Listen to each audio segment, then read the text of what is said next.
The Wolfhound appeared in the service passage without a sound, and every servant in Harrowmere Hall forgot how to breathe. He was enormous, black as wet coal, with a silvered muzzle and shoulders nearly as high as the folded linen in Mara Ellery's arms. A footman dropped a tray. A kitchen maid pressed herself against the wall. Somewhere behind the pantry door, someone whispered a prayer. Only Mara did not move. She stood beneath the narrow window where the late afternoon light fell in a pale bar across the stone floor, holding the dinner napkin she had spent an hour warming and folding for guests who would never know her name. The Wolfhound looked at the others with cold yellow eyes, then turned from their fear as if it bored him. He crossed the passage slowly. Not toward the beef cooling under silver covers. Not toward the boot room where the grooms kept his chain. Toward Mara. "Do not run," Mrs. Pike said sharply, though she was the one who had taken 3 steps backward. No one ran. No one dared. The dog's name was Gareth, and fear of him had passed through Harrowmere Hall for a year like a draught under every door. He had belonged to the Duke before the Duke shut the estate behind grief and absence.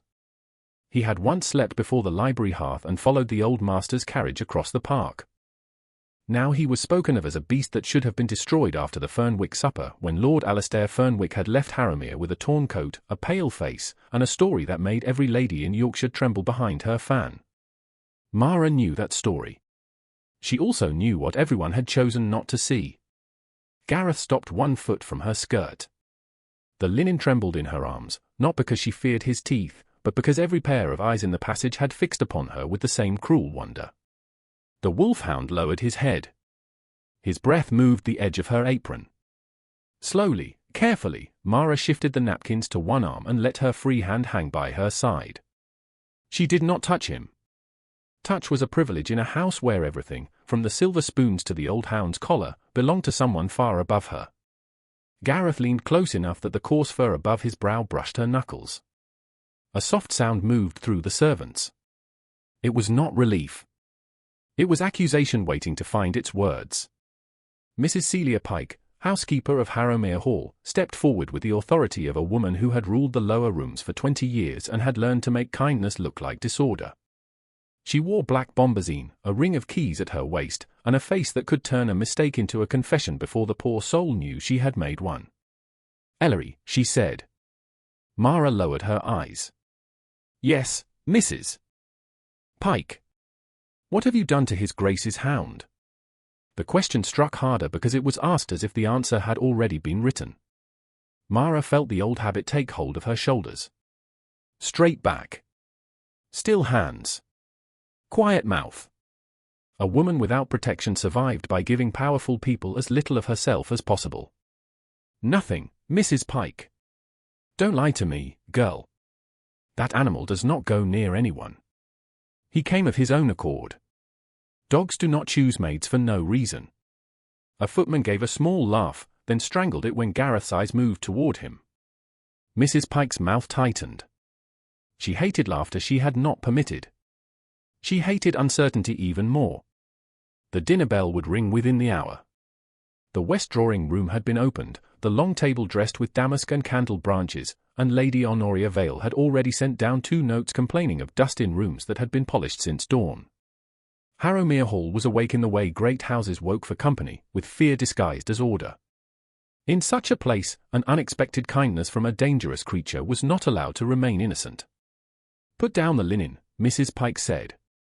Mara obeyed, laying the napkins on the side table. Gareth moved with her like a shadow.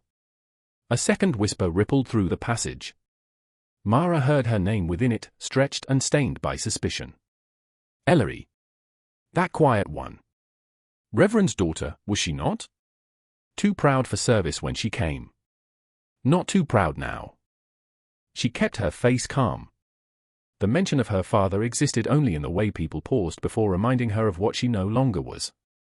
Once, she had been Miss Mara Ellery, daughter of Reverend Thomas Ellery, who could read Latin scripture, copy a fair hand, and pour tea in a parlour without being noticed for the wrong reasons. Now she was Ellery below stairs, stillroom maid by necessity, paid in wages that kept her mother in a tenant cottage 3 miles from the house. The distance between those 2 women was measured not in miles, but in the keys at Mrs. Pike's waist. Perhaps, said Nell, the youngest scullery maid, unable to stop herself, perhaps he likes her. Mrs. Pike turned. Nell went white. Mara wished the child had kept silent. Kindness was dangerous when spoken aloud. Likes her? Mrs. Pike repeated. A maid does not invite attachment from a ducal hound. A maid performs her duties. I did not invite him, Mara said. The words were soft, but clear. Mrs. Pike faced her again. You will remember your place. There it was. The sentence on which Harrowmere seemed to run. Remember your place at the back stair. Remember your place when gentlemen pass. Remember your place when blamed. Remember your place when hungry, tired, or frightened.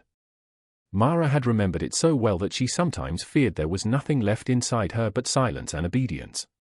Gareth moved before she could answer. He stepped between Mara and Mrs. Pike, not lunging, not growling, only placing his great body in the narrow strip of floor that divided command from submission. The housekeeper froze. The keys at her waist gave one small, bright sound. Call the groom, she said. No one moved. Now. A footman fled toward the outer yard. Gareth remained still. Mara looked down at him, and beneath the heavy fall of his black fur she saw the rubbed place at his throat where an old collar had once sat too tight. The sight pulled at a memory she kept folded inside herself like contraband. Blue ribbon. Bitter scent. A knot tied by nervous fingers beneath a lantern's dim light. Gareth shaking his head as if trying to free himself from a command his body did not understand. A man's voice saying, if Vale will not listen to reason, his precious beast may persuade him. Mara pressed her hand against her apron pocket. Beneath the plain cloth lay a torn piece of blue ribbon, faded now, no longer than 4 inches. She had kept it for 1 year. Not because she was brave. Brave women spoke.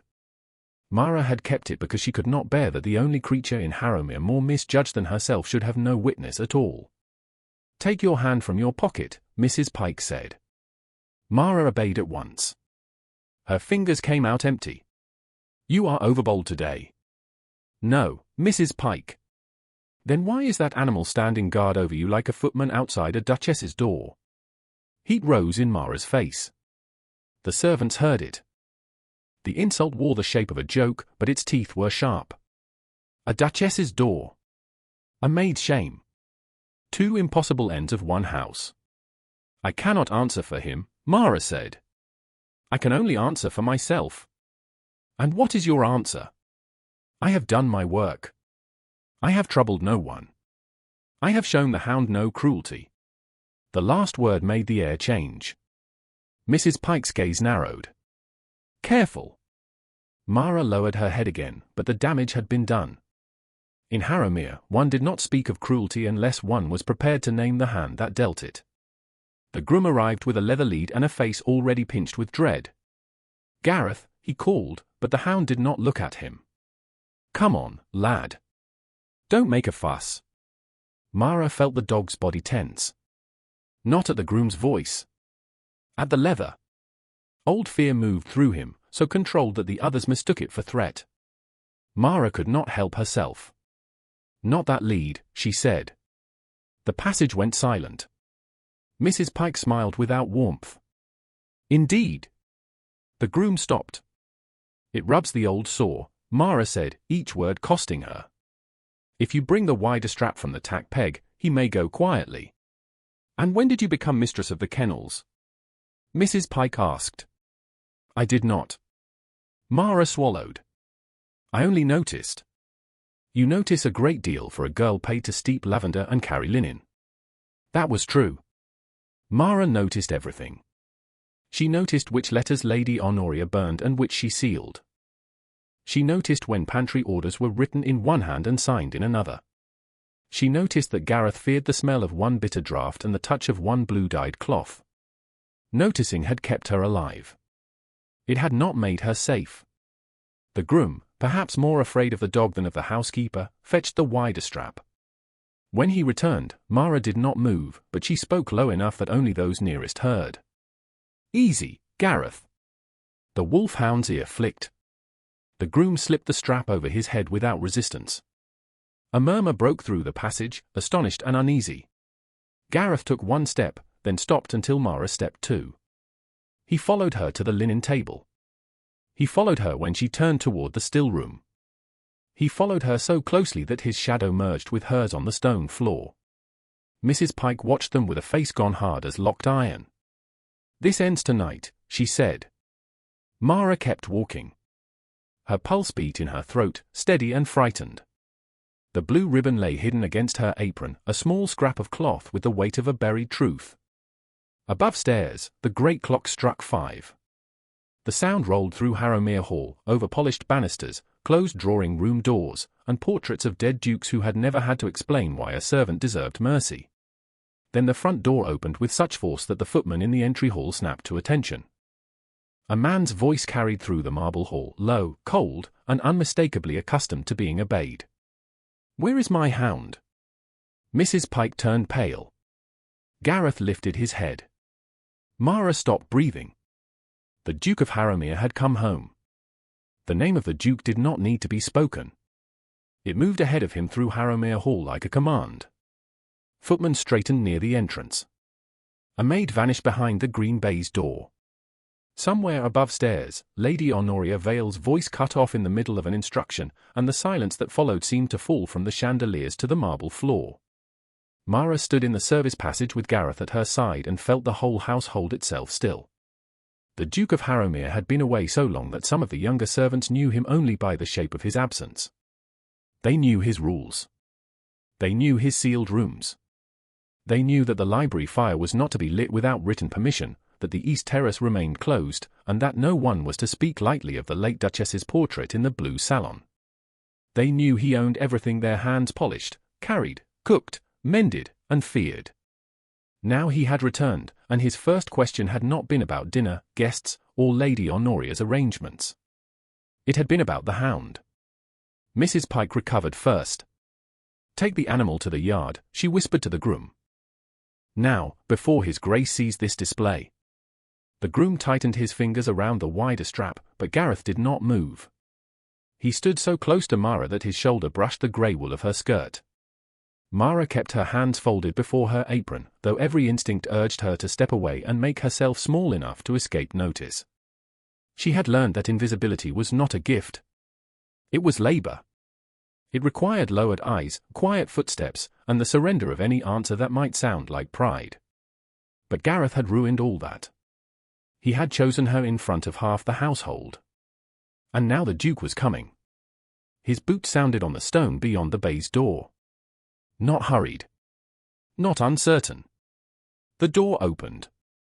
Sebastian Vale, Duke of Harrowmere, stepped into the service passage as if the lower rooms belonged to him as completely as the drawing rooms above.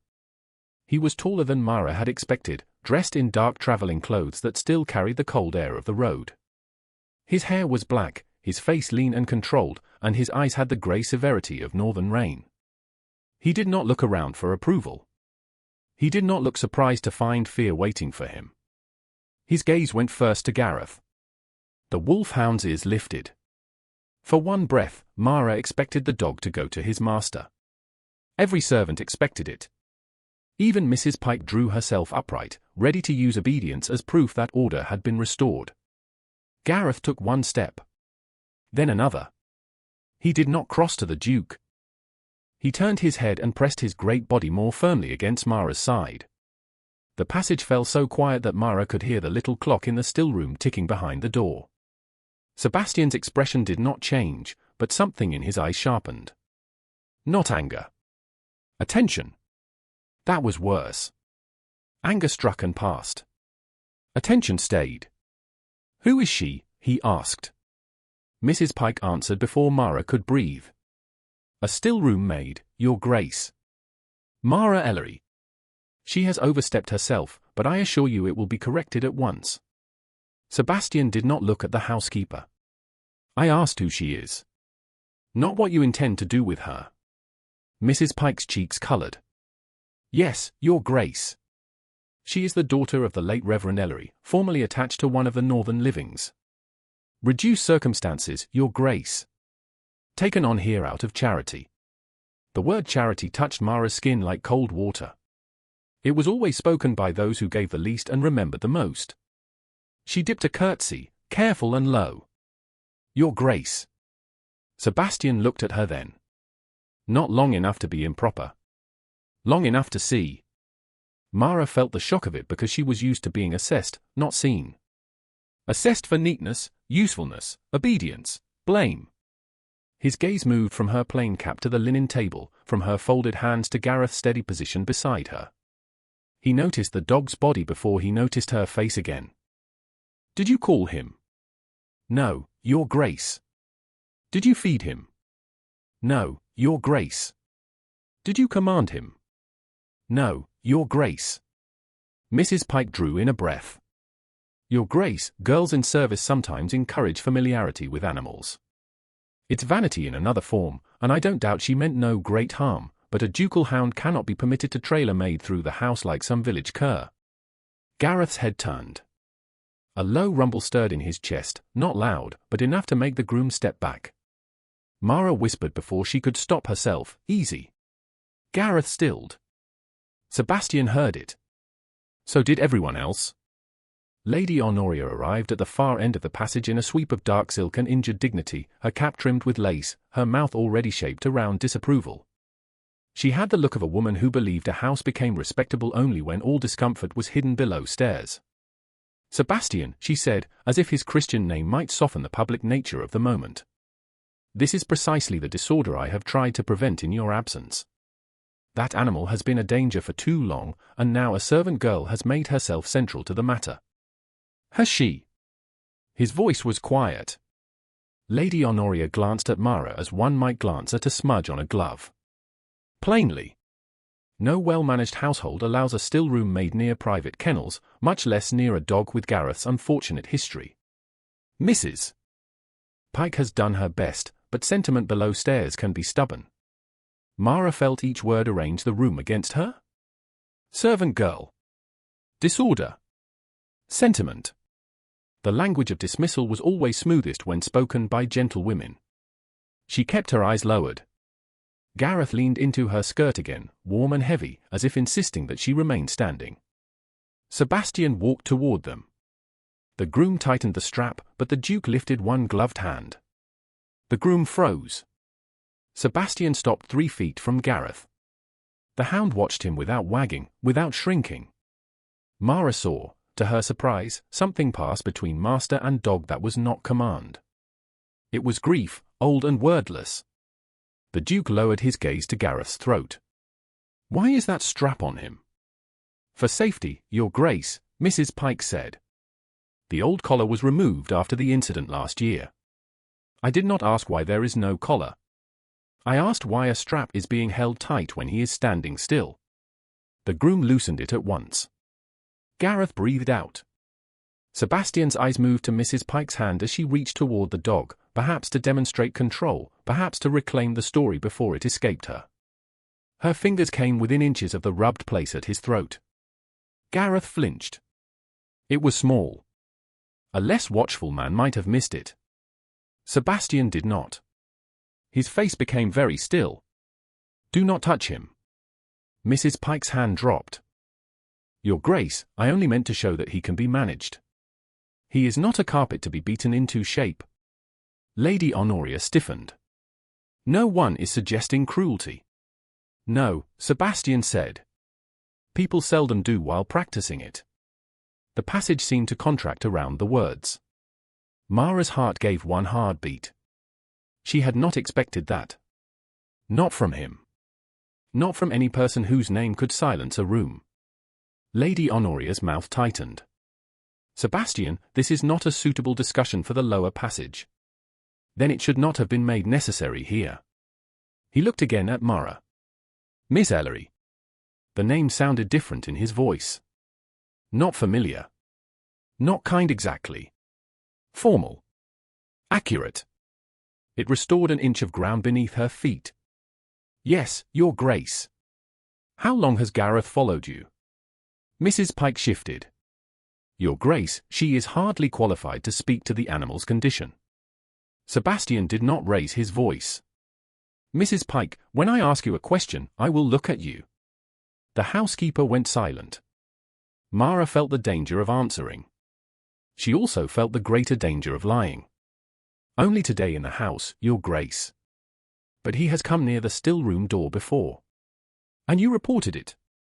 No, Your Grace. Why? Lady Honoria made a faint sound of triumph, as if concealment had finally revealed guilt. Mara pressed her fingers together until they steadied. Because I thought he would be punished for it. Gareth's ear flicked at the sound of her voice.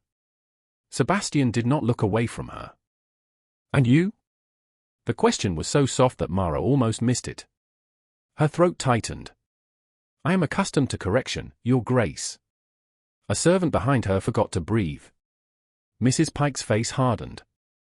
Sebastian's eyes moved through the passage, taking in the folded linen, the groom's strap, the housekeeper's keys, Lady Honoria's rigid posture, and the dog who trusted a maid more than the household that claimed to manage him. When he spoke again, the words were not loud. They did not need to be. No one will strike Gareth. No one will chain him in the yard without my order. No one will dismiss Miss Ellery, reduce her wages, threaten her mother's cottage, or question her out of my hearing until I say otherwise. Mrs. Pike went pale in a way no candlelight could soften. Lady Honoria drew herself up. You cannot mean to place a maid's word above your family's judgment. I mean to place facts above convenience. Sebastian looked down at Gareth, then at Mara. The household has been very certain of many things in my absence. I find certainty most useful when it has evidence. For the first time since the front door had opened, Mara allowed herself to breathe fully. It was not safety. Not yet. Safety did not arrive in one sentence, even from a duke. But something had shifted. The room that had always looked over her had been forced to look at her. Sebastian turned toward the groom. Remove the strap. Your Grace. You heard me. The strap slipped free. Gareth did not bolt. He stood beside Mara, calm as a shadow at sunset. Sebastian watched that, and in the faintest tightening of his mouth Mara saw that he understood the shape of the question before anyone else had dared ask it. If Gareth was truly dangerous, why was he gentle with her?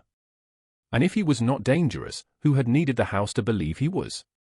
Lady Honoria's voice cooled. Dinner guests will arrive within the hour. This cannot continue. Sebastian looked at the linen, then at Mara's work-roughened hands. It will continue precisely long enough for me to understand it. He stepped aside, giving Mara space to pass without brushing him. The courtesy was small. It struck harder than grandeur. Miss Ellery, return to your duties. Mara curtsied. Yes, Your Grace. Gareth moved when she moved. Mrs. Pike's eyes flashed, but she said nothing. The Duke's final command settled over the passage like a locked door thrown open. The maid remains. And no one touches the hound. Before dawn, Harrowmere Hall belonged to the things no one praised. Ash in the grates. Cold flagstones. Half-filled coal scuttles. The faint smell of beeswax, lavender water, and last night's extinguished candles. Mara Ellery moved through the dim world with a small crock of ointment wrapped in a cloth and the torn blue ribbon hidden in her apron pocket, though she had told herself a dozen times she would leave it untouched. The house slept uneasily after the Duke's command. Below stairs, no one had dared contradict his grace in the passage, but obedience given in public could curdle into resentment in private. Mrs. Pike had said nothing more to Mara after dinner, which was worse than a scolding. Silence from the housekeeper meant an account was being kept. Mara knew such accounts. They were never written in ledgers. They were stored behind tight lips until a girl without allies made one error too many. She slipped through the side door near the scullery while the sky beyond the yard was still the color of pewter. The air carried the damp chill of Yorkshire spring, and the gravel bit softly beneath her worn shoes. In the distance, rooks shifted in the trees beyond the chapel path. The kennel stood beyond the stable yard, a low stone building with iron latches and straw laid thick against the cold. A groom was meant to sleep in a loft above, but Mara had watched him take more ale than sense the previous night. She did not intend to wake him. She intended only to look, to see whether Gareth had rubbed the sore place at his throat raw again, and to return to the still room before the first kitchen bell. Gareth lifted his head the instant she eased the kennel door open. He did not bark. He watched her from the straw with those grave yellow eyes, and the memory of every whispered warning about him seemed to fall away. "I know," she whispered. "I shouldn't be here." He rose slowly, enormous in the grey light. She held out her empty hand first, palm down, as she had done with nervous horses in her father's parish when farmers brought them near the churchyard wall. Gareth smelled her fingers, then turned his head to expose the rubbed patch below his ear. The trust of it made her throat ache. There now. Only a little. She knelt on the straw and unwrapped the crock.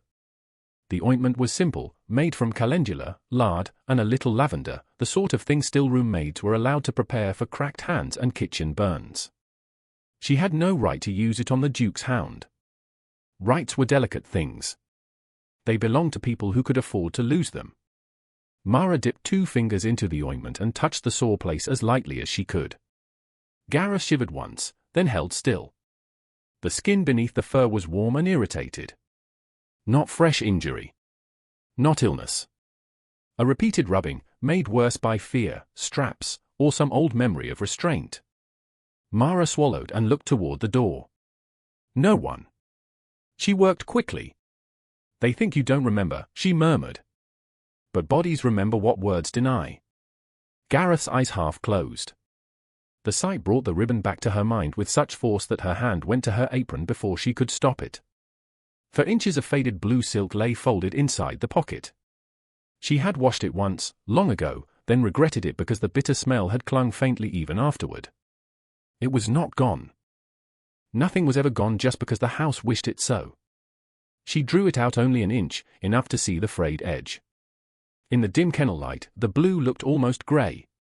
Once, it had been bright enough to catch a guest's eye. Bright enough to look decorative. Harmless. A pretty ribbon tied to a monstrous lie. Gareth's head lifted. A low sound moved through him. Not anger. Recognition. Mara closed her fist over the ribbon at once.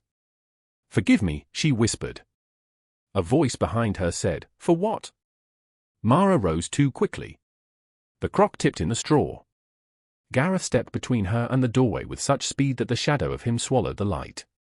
Sebastian Vale stood just inside the threshold, dark coat buttoned against the morning cold, his hair still slightly damp from the mist. He had no hat, no cane, and no servant behind him. That made him more dangerous, not less. There was no ceremony to shield her. Mara curtsied, though the straw caught at her skirt. "Your Grace." Gareth did not move away from her. The Duke noticed. Of course he noticed.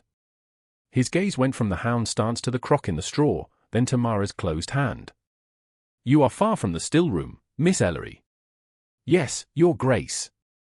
"At this hour." "Yes, Your Grace." That is not an explanation. No, it was not. Mara looked at Gareth's throat rather than the Duke's face. The skin beneath his old collar was sore. "I thought the strap yesterday might have worsened it." "And you thought to treat him without permission?" "Yes, Your Grace." "Why?" The simplest answer was the most dangerous. Because no one else cared whether his fear hurt. Because the servant spoke of destroying him as if he were a broken dish. Because she knew what it meant to be blamed for another person's convenience. She chose the smallest truth. Because he allowed me near enough to help. Sebastian was silent long enough for the morning to press against the walls. Then he took one step closer. Gareth's head lowered, not in threat, but in warning. The Duke stopped at once. Mara's breath caught. Most gentlemen she had known treated animals and servants with the same assumption: both should yield because they were expected to yield. Sebastian did not force the space. "May I see what you used?" he asked. Mara bent, retrieved the crock, and held it out with both hands. He did not take it from her at once. His gaze settled on the knuckles of her left hand, still closed around the ribbon. "Open your hand." She obeyed before fear allowed argument. The blue silk lay against her palm like a confession. Gareth gave another low sound.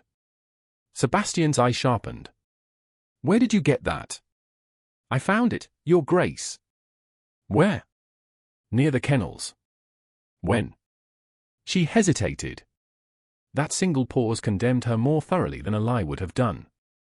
Sebastian saw it. Miss Ellery. His voice was not loud, but it required an answer. Last year. The words were barely above breath. After Lord Fernwick's supper. Something moved in his face then, so slight she might have imagined it. A shutter opening. A wound touched. He held out his gloved hand. May I? Mara placed the ribbon across his palm. For one terrifying second, she thought he would dismiss it as nothing. A servant's fancy. A scrap. A foolish girl building a story from cloth because she wanted the world to make sense. Instead he raised it toward the thin light at the door. He did not smell it openly, as a groom might have done, but his brow tightened. There is a bitterness to it. Mara looked up despite herself. Yes, Your Grace. You knew that. Yes. And you kept it. Yes. Why? The answer came before she could bury it. Because no one believed him. Gareth leaned against her skirt. The Duke looked from the dog to Mara, and the silence changed again. Not soft. Never soft. But less certain of her guilt. Footsteps struck the yard outside. Mrs. Pike's voice followed, sharp as a key in a lock. Your Grace? Mara stepped back, but there was nowhere to go. Mrs. Pike appeared in the doorway with the stable boy behind her and triumph already forming around her mouth. I feared as much. Ellery has trespassed in the private kennels. Her eyes fell to the croc. And tampered with his Grace's animal. Have you been watching her? Sebastian asked. The question was mild. Mrs. Pike faltered. I have been ensuring order, Your Grace. Order seems to require a great deal of spying in this house. Colour rose under the housekeeper's cap. A maid found alone here before dawn cannot be ignored. No, Sebastian said. Nor can a hound with a rubbed throat, a missing old collar, and a ribbon kept from last year's scandal. Mrs. Pike's face changed by no more than a fraction. Mara saw it because she had learned to survive by fractions. Sebastian saw it too. He folded the ribbon once and placed it inside his coat. Miss Ellery will return to her duties. She will not be dismissed, fined, searched, or threatened. Your Grace, surely there must be consequences. There will be. His eyes moved past her toward the stable boy. Send Mr. Barrow to my study at once. The boy bobbed and fled. Mrs. Pike held herself very still. The steward, Your Grace. Yes. I want the old kennel accounts, the pantry orders from last April, and any record concerning medicine, drafts, or collars purchased for Gareth. The household books are extensive. It may take time. Then begin immediately. He turned to Mara. You will say nothing of the ribbon to anyone below stairs. Yes, Your Grace. And you will not come here alone again. Her stomach sank. There it was, correction after all. Then he added, if Gareth needs tending, you will inform me or the steward. Not Mrs. Pike. Not the groom. Me. Mara could not speak for one breath. Yes, Your Grace. Mrs. Pike's keys gave a small, uneasy sound. The Duke noticed that too.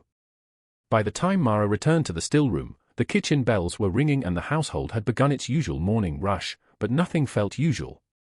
The Duke had the ribbon. Gareth had watched her go as if waiting for a promise. Mrs. Pike had not smiled once. Near 10 o'clock, Mr. Barrow the steward came down the back corridor with a pale, troubled face and asked for his Grace. Mara was carrying jars of dried mint to the pantry when she heard him speak through the half-open study door. Your Grace, the kennel ledger is here. A pause followed. Paper shifted. Then Mr. Barrow's voice lowered. But the paid for the week of Lord Fernwick's supper is missing. By 7 o'clock that evening, Harrowmere Hall glittered as if nothing in it had ever been hidden. Candles burned in the sconces along the great corridor. Silver warmed beneath the dining-room lights. The footman wore powdered composure over nervous hands, and the table had been set with such severe perfection that even Lady Honoria Vale could find no fault in the distance between the crystal glasses and the folded napkins. To anyone arriving by carriage through the sweep of lamps before the entrance, the house looked like Maid comfortable. Mara knew better. Below the shine, every corridor carried a question.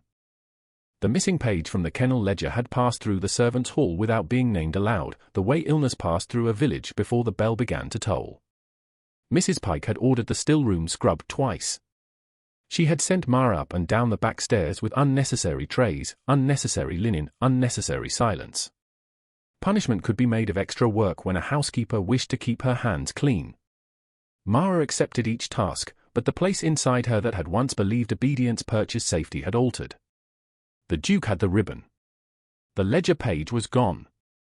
Gareth's throat had not been imagined. At 7:30, the first guests entered the drawing room. Mara glimpsed them only in fragments as she carried a tray of warm plates through the service door, Lady Fernwick's pale feathers trembling above her hair, Lord Alastair Fernwick's narrow smile, a pair of local magistrates' wives bright with curiosity, and Lady Honoria moving among them as if the house still answered first to her. Lord Fernwick was not old, but he had the strained look of a man who spent more than he owned and laughed to keep others from counting. His coat was excellent. His eyes were not. They moved too quickly, pausing on exits, servants, reflections. When Sebastian Vale entered the room, that quickness stopped. The Duke's dark evening coat made every other gentleman seem overdressed. He greeted his guests with perfect courtesy and no warmth. Mara, passing behind the screen with a silver water jug, felt the shift in the air when he looked toward the corridor where servants came and went. He did not seek her openly. Still, his gaze found the place where she stood before it moved on. It was nothing. It was enough to make her lower her eyes. "Careful with that," Mrs. Pike murmured behind her. "A girl who is already noticed cannot afford a clumsy hand." Mara steadied the jug. "Yes, Mrs. Pike. And do not imagine His Grace's questions mean favour. Gentlemen ask questions of damaged locks and sick horses too." Mara did not answer. The insult was meant to put her back in the place the Duke's attention had disturbed. It nearly succeeded. Then, from beyond the dining room, came a low sound. Not a bark. Not a growl. A sudden hush fell through the servants' passage before it reached the guests. One footman turned white. Another whispered, "The hound." Mrs. Pike's hand closed around Mara's arm, not painfully, but tightly enough to remind her who stood nearest. "Stay where you are." Gareth appeared at the far end of the corridor, dark and immense against the lamp glow. No strap held him. No groom followed. His paws made hardly any sound on the polished floor. The footmen pressed back against the wall, each man pretending not to fear what every face betrayed. Mara's breath caught, but not from terror. Gareth looked unsettled. Not wild. Not dangerous. Searching. He moved past the first footman, past the carved stand where Lady Honoria had placed visiting cards, past the door to the morning room. The dining room door stood open. Candlelight spilled across his black coat, catching the silver along his muzzle. A lady inside gave a sharp cry. "Sebastian," Lady Honoria said, her voice clipped thin. "Your dog." Lord Fernwick rose so quickly his chair struck the rug behind him. He tried to make it look like outrage, but Mara saw the first expression. Recognition. More than recognition. Fear. Gareth did not go to him. He paused near the threshold, lifted his head, and took the air as if sorting one scent from another beneath perfume, wax, wine, and roasted meat. Lord Fernwick's face changed again when he saw Mara standing just inside the service door with a water jug in her hands. His gaze flicked from her apron to Gareth, then to Mrs. Pike. The housekeeper's grip tightened. Sebastian stood at the head of the table. No one moves. The room obeyed. Even Lady Honoria.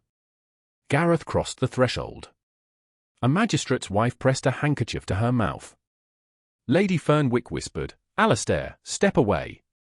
Lord Fernwick did step away, though no one had told him to. Gareth passed him without lunging, without showing teeth, without even turning fully toward him.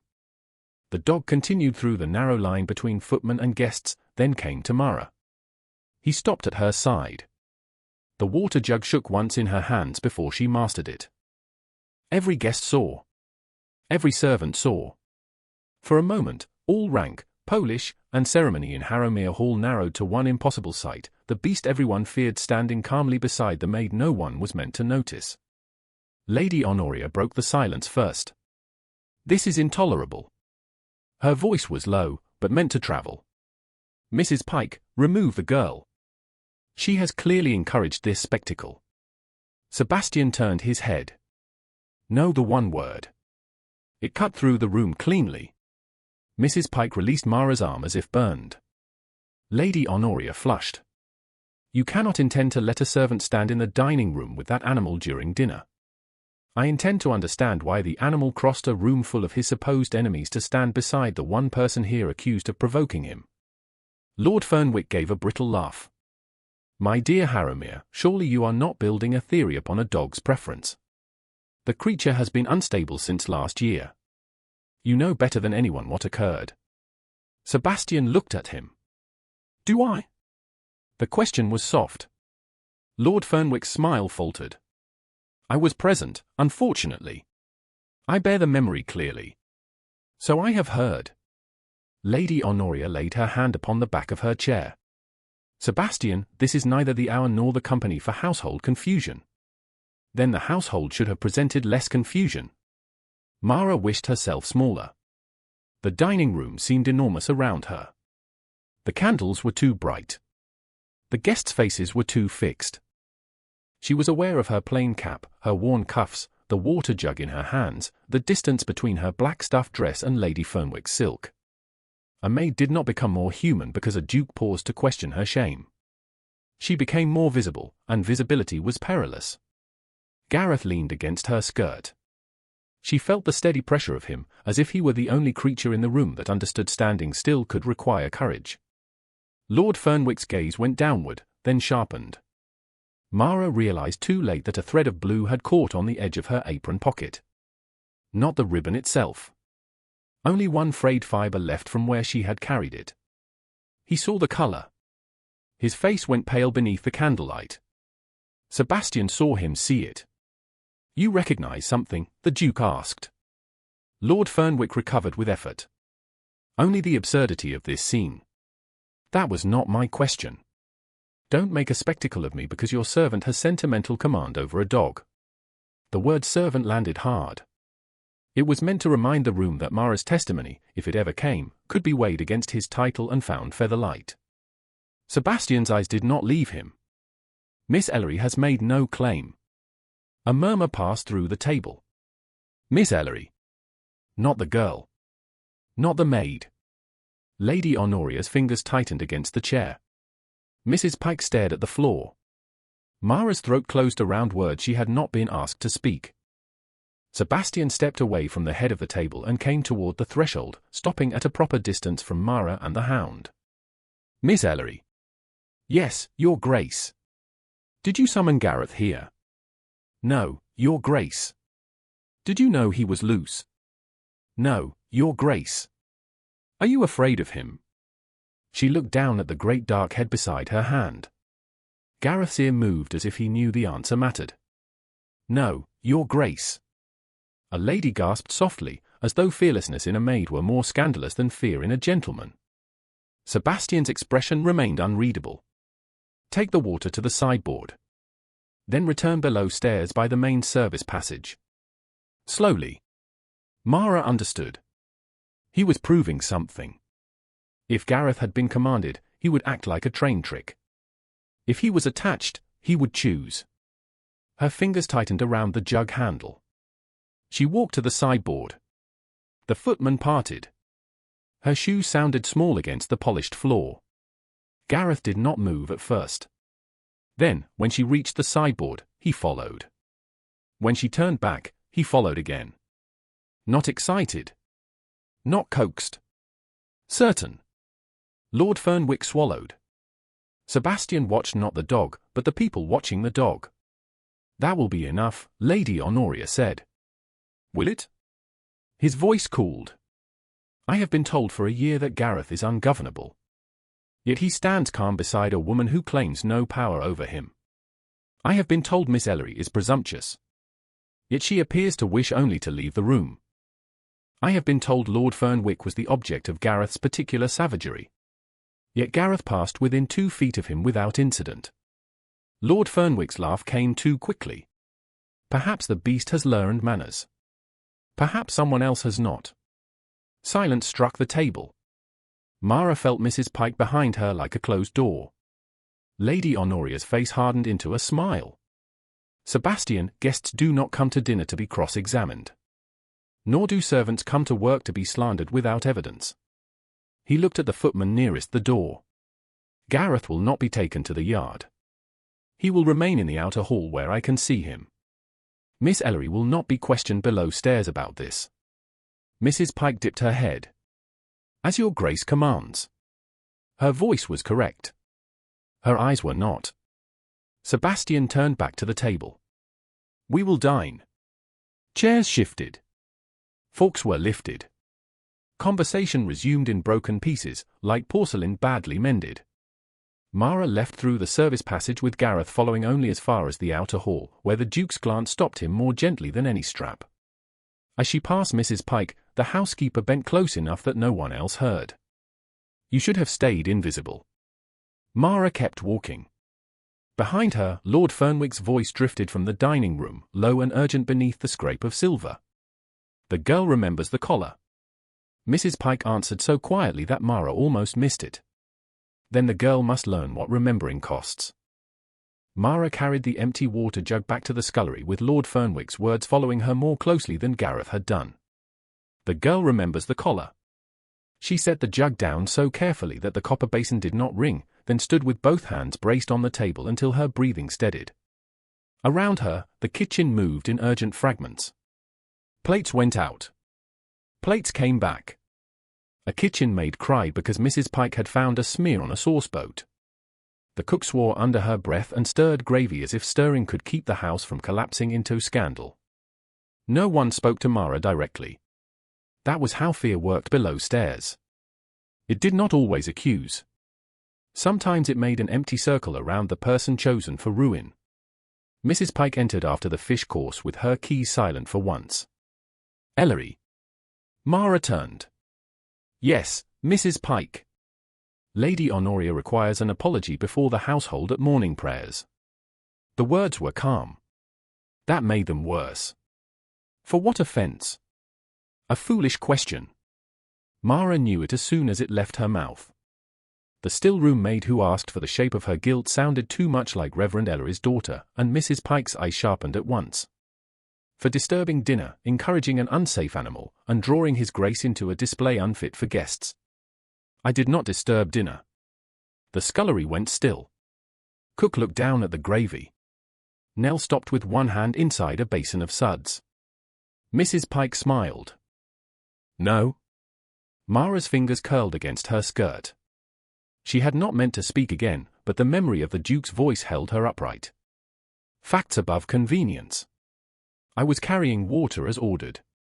Gareth entered without my calling him. You will apologize. I will apologize for any alarm caused to the guests. I will not say I commanded the hound when I did not. The silence became dangerous. Mrs. Pike stepped close enough that Mara could smell violet soap and cold starch. Do you think His Grace's attention makes you untouchable? No good. Because dukes return to London. Housekeepers remain. Tenants remain. Sick mothers remain in cottages with leases reviewed at quarter day. Mara's blood cooled. There it was at last, the hand beneath the glove. Her mother's cottage stood 3 miles from Harrowmere, a damp little place with whitewashed walls, a narrow bed near the hearth, and a window that looked toward the church road. It was not charity. Mara paid rent from wages that never lasted.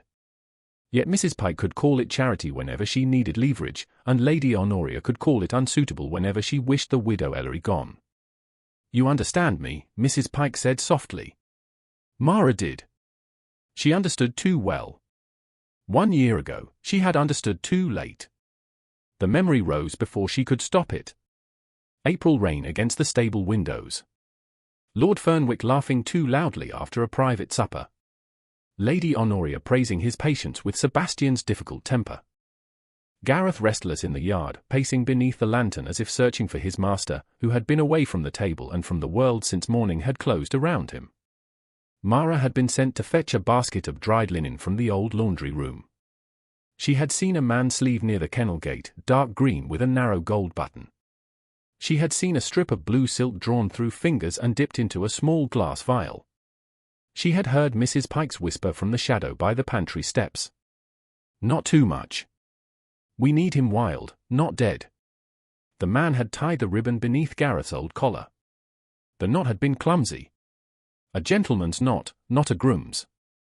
Gareth had tossed his head, confused by the bitter scent. He had whined once, low and miserable. Mara had taken one step forward. Only one. Mrs. Pike had turned and seen her. Later, when Lord Fernwick cried out in the yard and the household rushed toward him, Mara had already been ordered into the passage outside Lady Honoria's sitting room.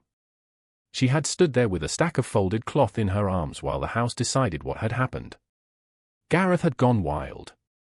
Lord Fernwick had been endangered. The Duke's hound was not fit to live.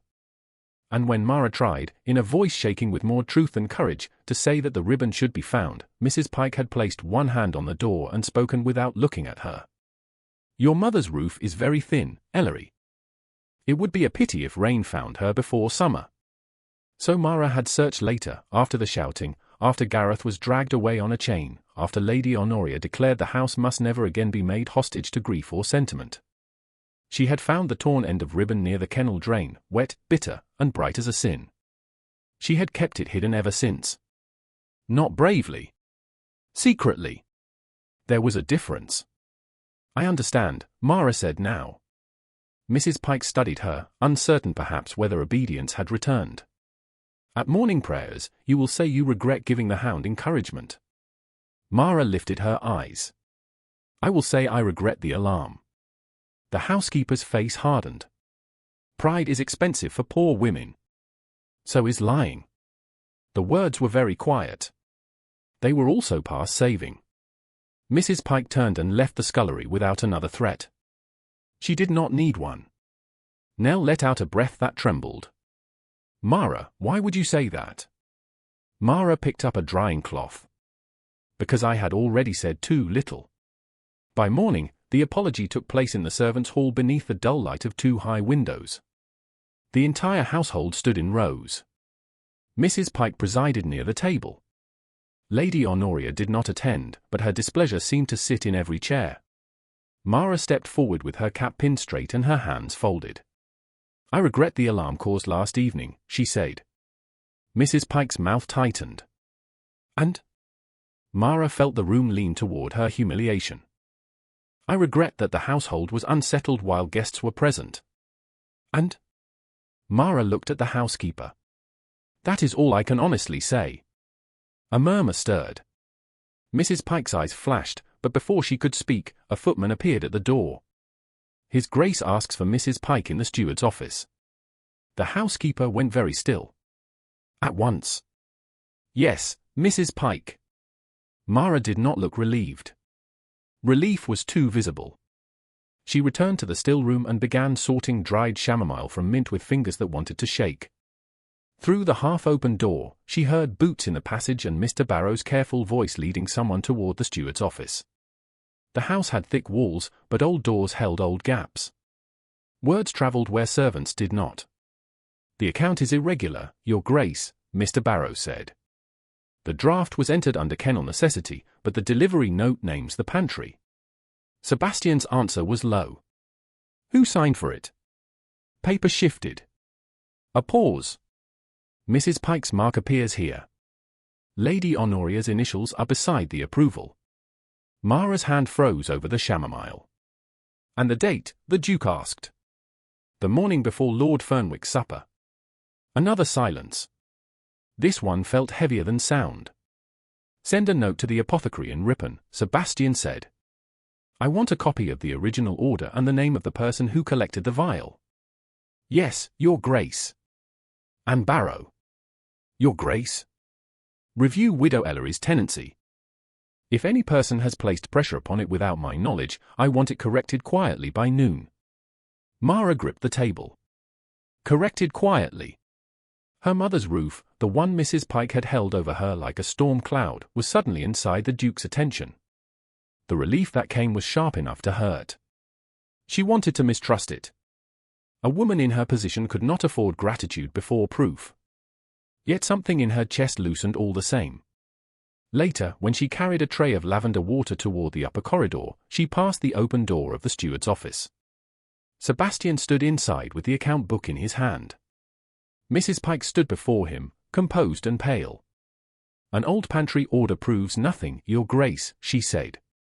"No," Sebastian replied. "But a missing ledger page, a drugged hound, a frightened witness, and your interest in a widow's cottage begin to suggest a pattern." Mara should have kept walking. Instead, she stopped for half a breath. Sebastian looked up. Their eyes met across the narrow space between servant passage and authority. He did not summon her. He did not expose her listening. He only closed the account book slowly, as if to say the page was not the only thing that had been missing from Harrowmere for a year. Mara lowered her gaze and continued on. In the still room that evening, she took the place in her apron pocket where the ribbon had rested for so long and pressed her fingers against the empty cloth. She had thought of burning that scrap 100 times. She had imagined watching the blue silk curl into ash and taking safety in having no proof left to hide. But the Duke had it now. The danger had not passed. It had grown larger.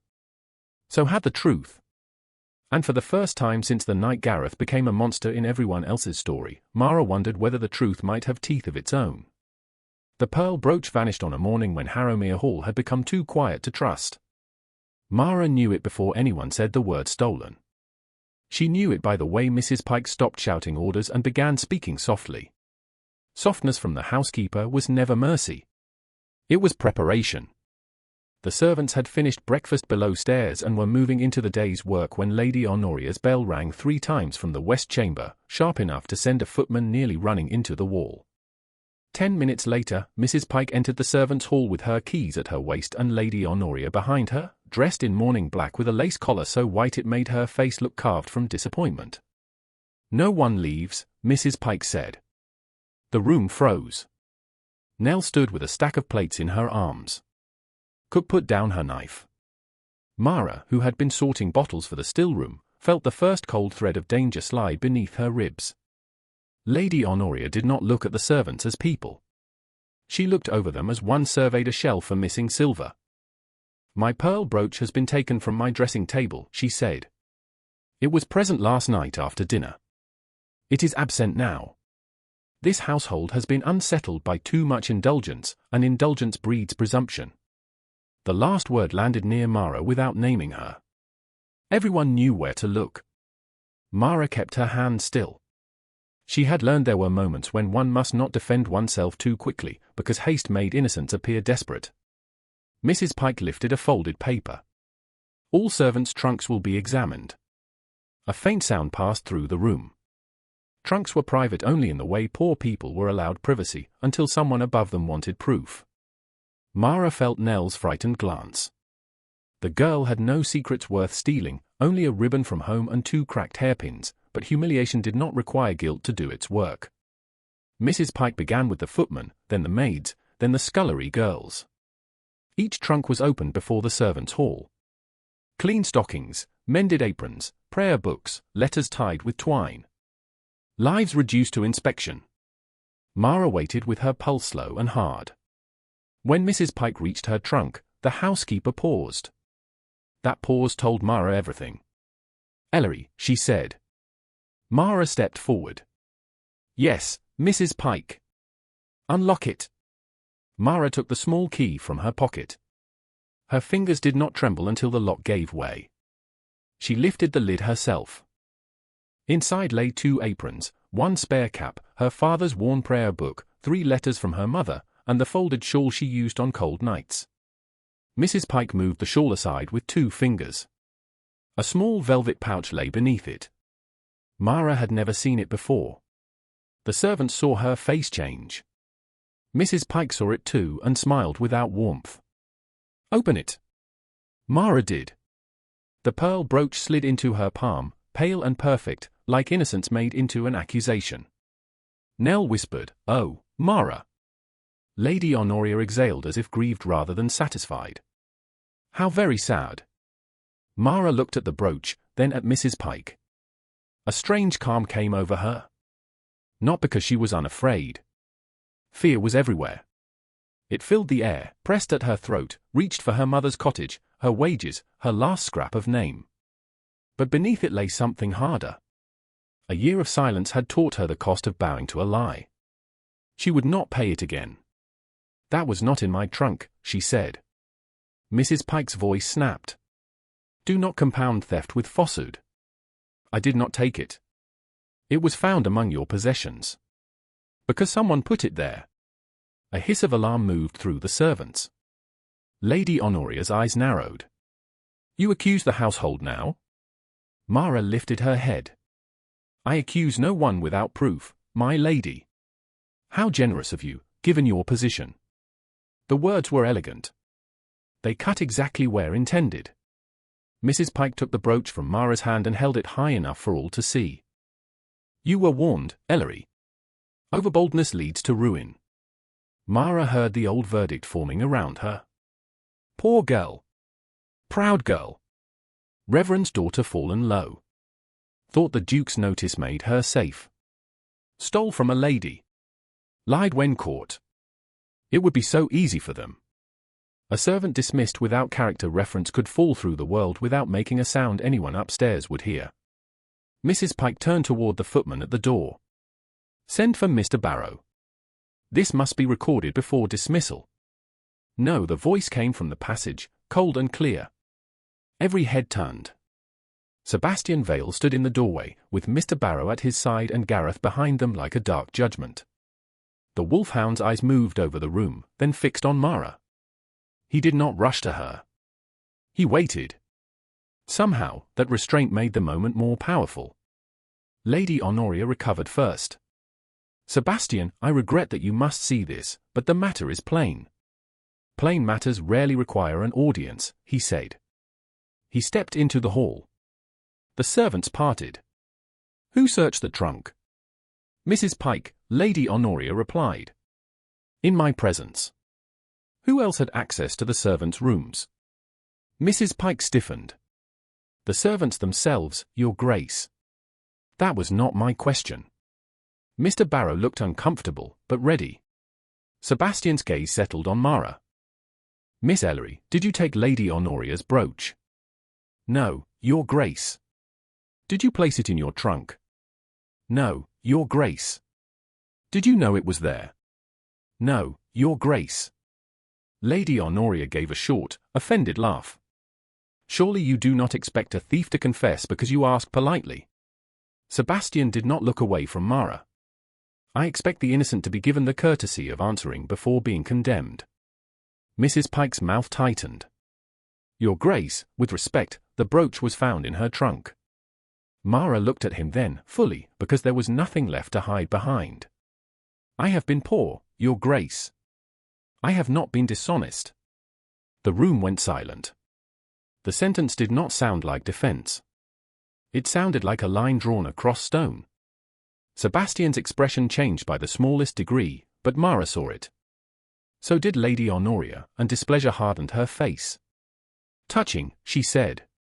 "But poverty has tempted better people than a stillroom maid." Gareth moved then. Not toward Mara.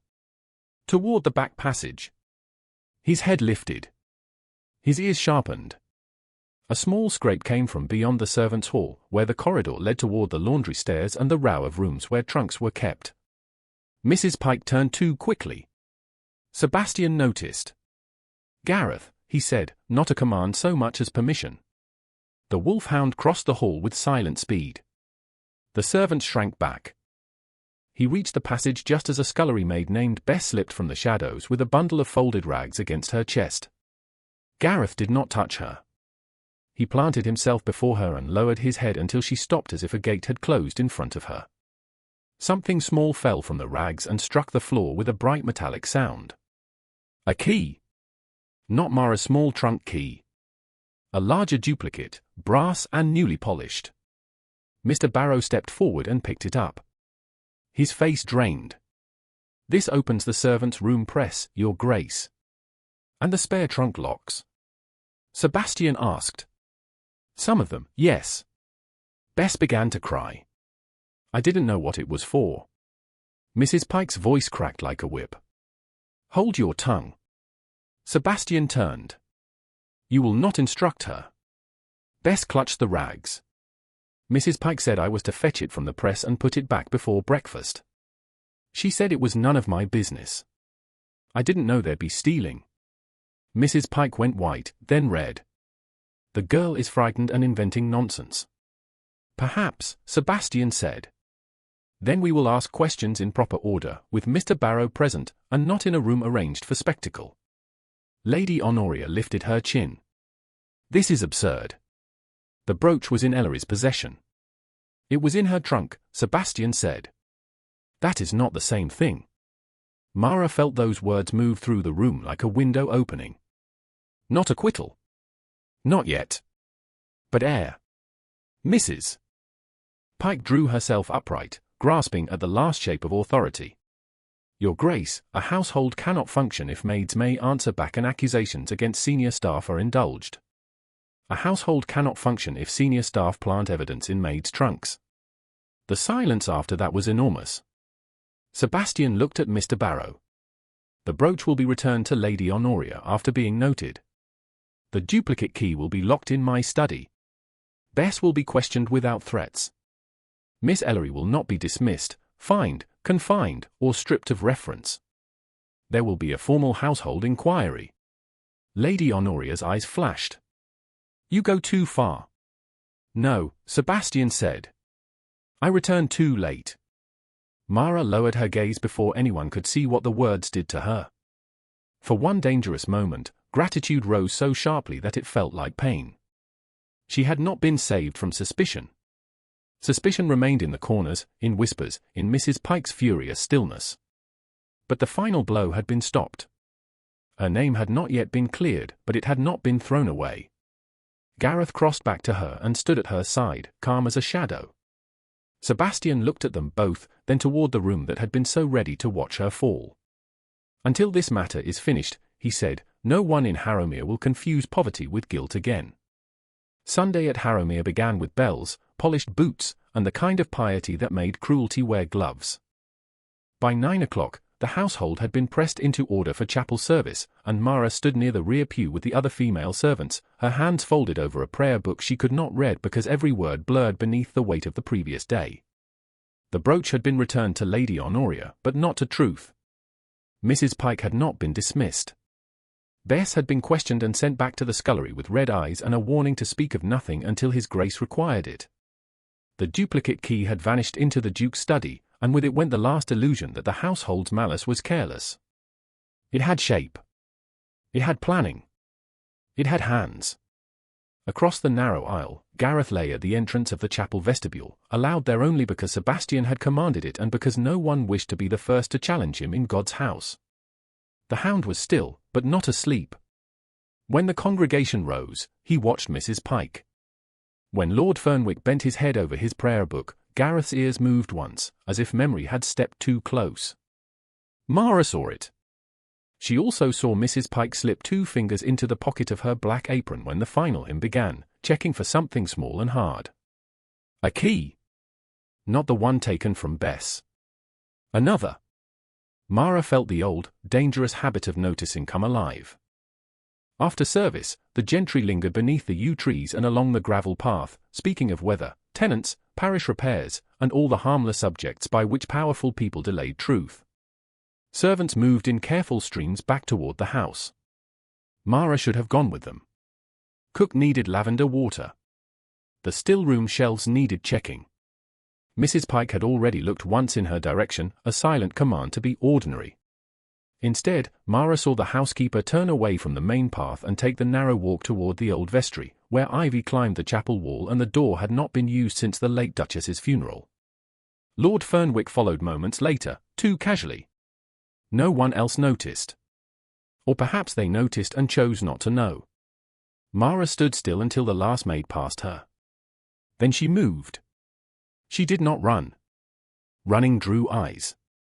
She walked with a folded altar cloth in her arms, as if she had been sent on an errand by someone whose authority would be questioned less than her own.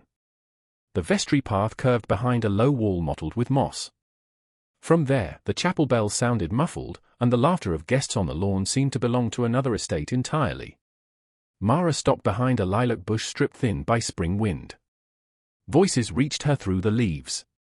"You were careless," Mrs. Pike said. "The key should never have been seen."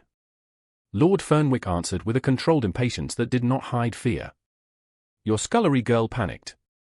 "That is hardly my fault." "Everything becomes your fault if His Grace continues asking questions." "Then stop the questions." "I have tried." "The Ellery girl will not break." Mara's fingers tightened around the altar cloth.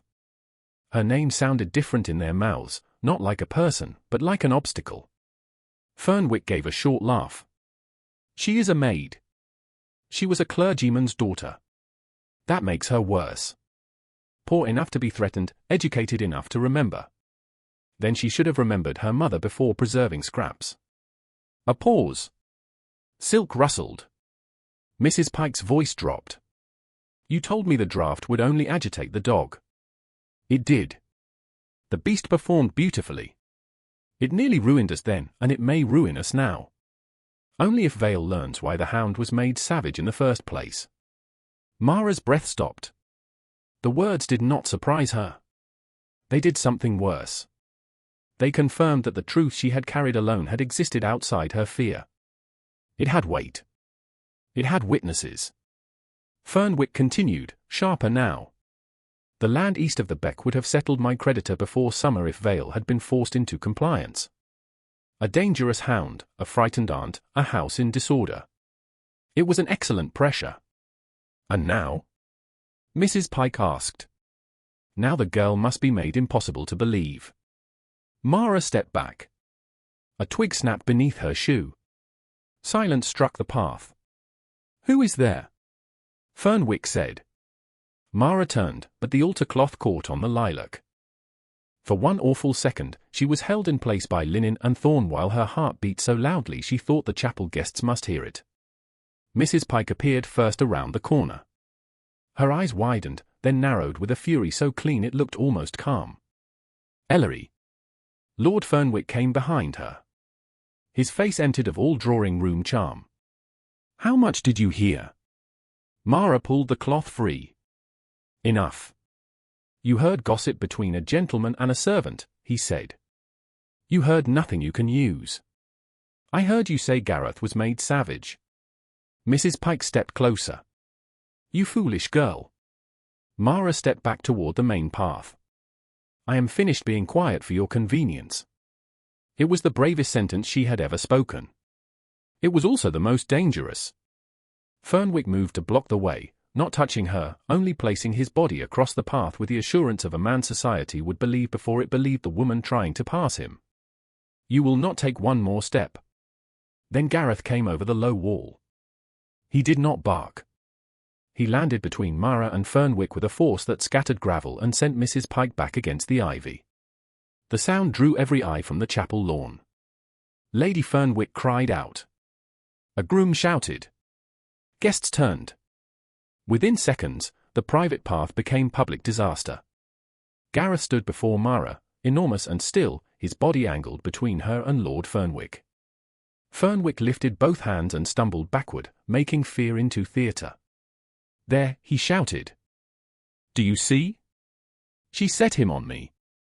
Voices erupted.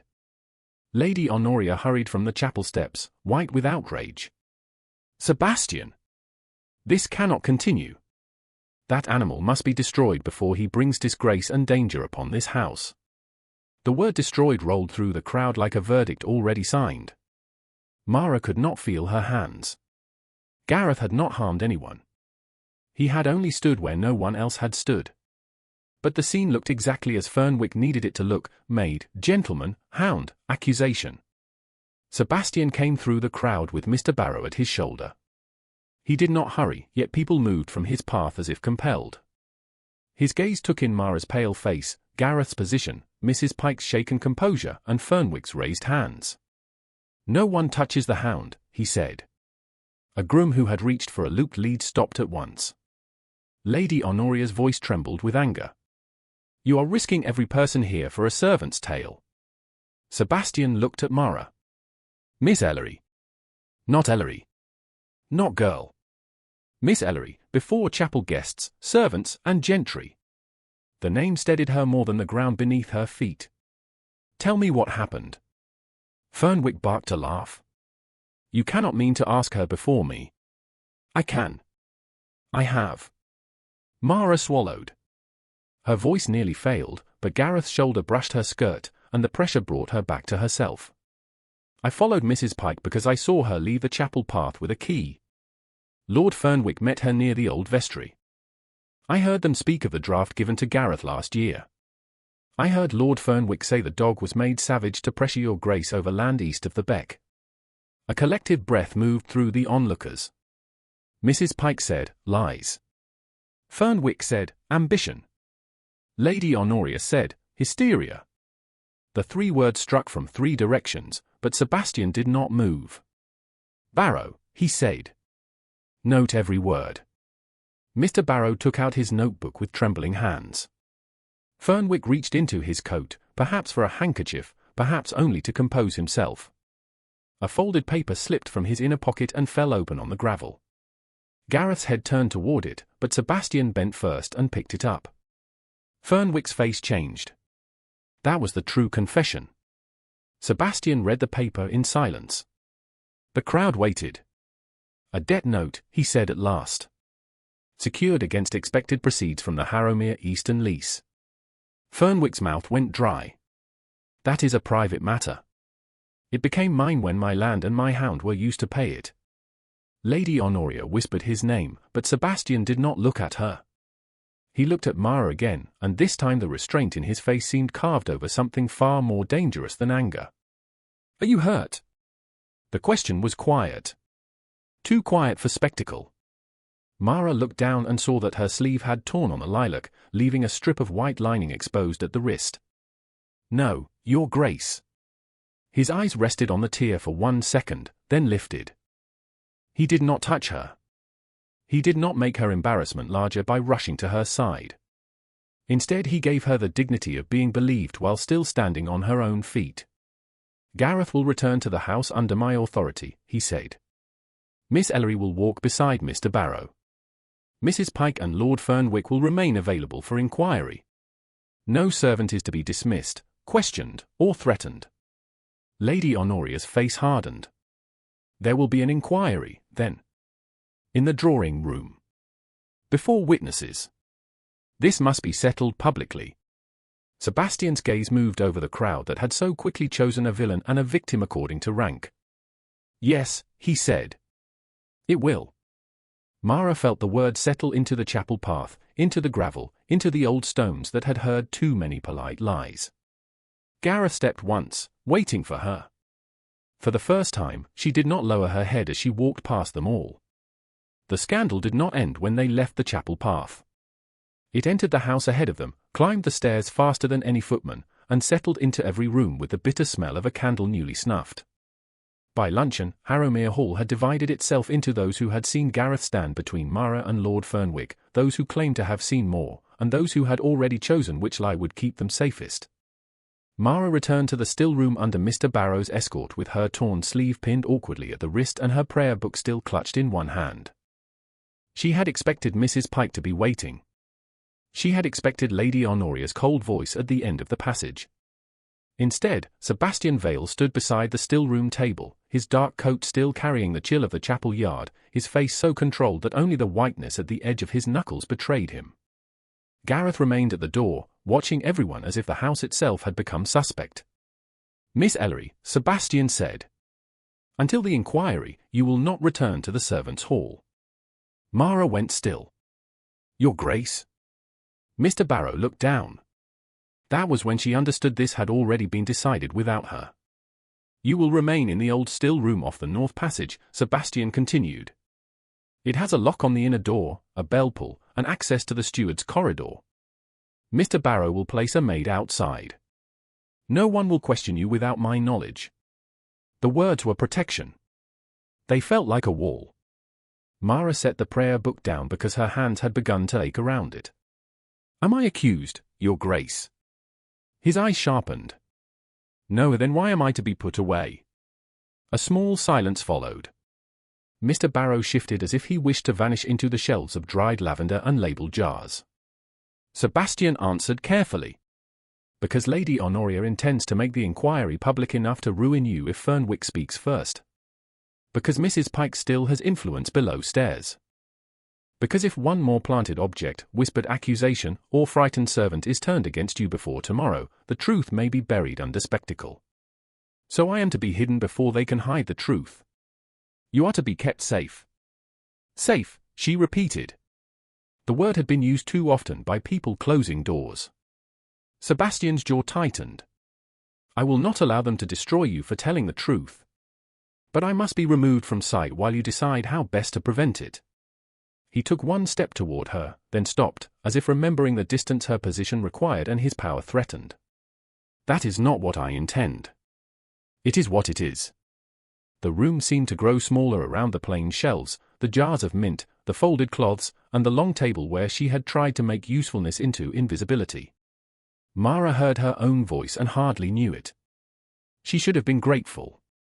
A duke had stopped her dismissal, protected her mother's cottage, and believed her over a titled gentleman. But gratitude could not erase the old shape of command. Mrs. Pike had decided when Mara should speak. Lady Honoria had decided what Mara was worth. Now Sebastian, with better reasons and colder dignity, had decided where Mara should stand. Gareth made a low sound from the doorway. Sebastian looked at the hound, then back at her. "Miss Ellery, if you walk freely through this house today, every eye will follow you. Every servant loyal to Mrs. Pike will watch for error. Every guest will turn curiosity into judgment. I can command silence, but I cannot command thought." Mara lifted her chin. "No, Your Grace. But you can decide I am safer unseen." His face changed then, not much, but enough. "I am trying to keep you from harm. I'm not a ribbon to be locked in your desk." The contraction in her own voice startled her. So did the pain beneath it. "I'm a witness. If I'm hidden, they'll say I was hidden because I had reason to be ashamed." Mr. Barrow looked toward Sebastian, plainly wishing the floor would open. The Duke did not rebuke her. He only stood very still, and Mara realized her words had struck because they were true. Yet truth did not immediately free her. Within the hour, she was moved to the old stillroom. It had once been used for preserving fruit, and the faint sweetness of sugar seemed trapped in the walls. A narrow window looked over the north yard. A chair, a small table, and a jug of water had been placed for her with an orderliness that made the room feel less like kindness than confinement. Nell sat outside the open door, wringing her apron in her lap. "His Grace said I'm to stay," she whispered. "He said no one else is to come near." Mara touched the girl's shoulder. "You have done nothing wrong." Nell gave a watery laugh. "That's never stopped anyone before." Hours stretched. From the north window, Mara could see a slice of the stable yard and the corner of the pantry passage. Twice she heard hurried steps. Once she heard Mrs. Pike's voice, low and furious, then the scuffle of someone moving too quickly. Gareth, who had been allowed to lie in the corridor beyond Nell, rose suddenly before dusk. His head lifted. He went rigid. "What is it?"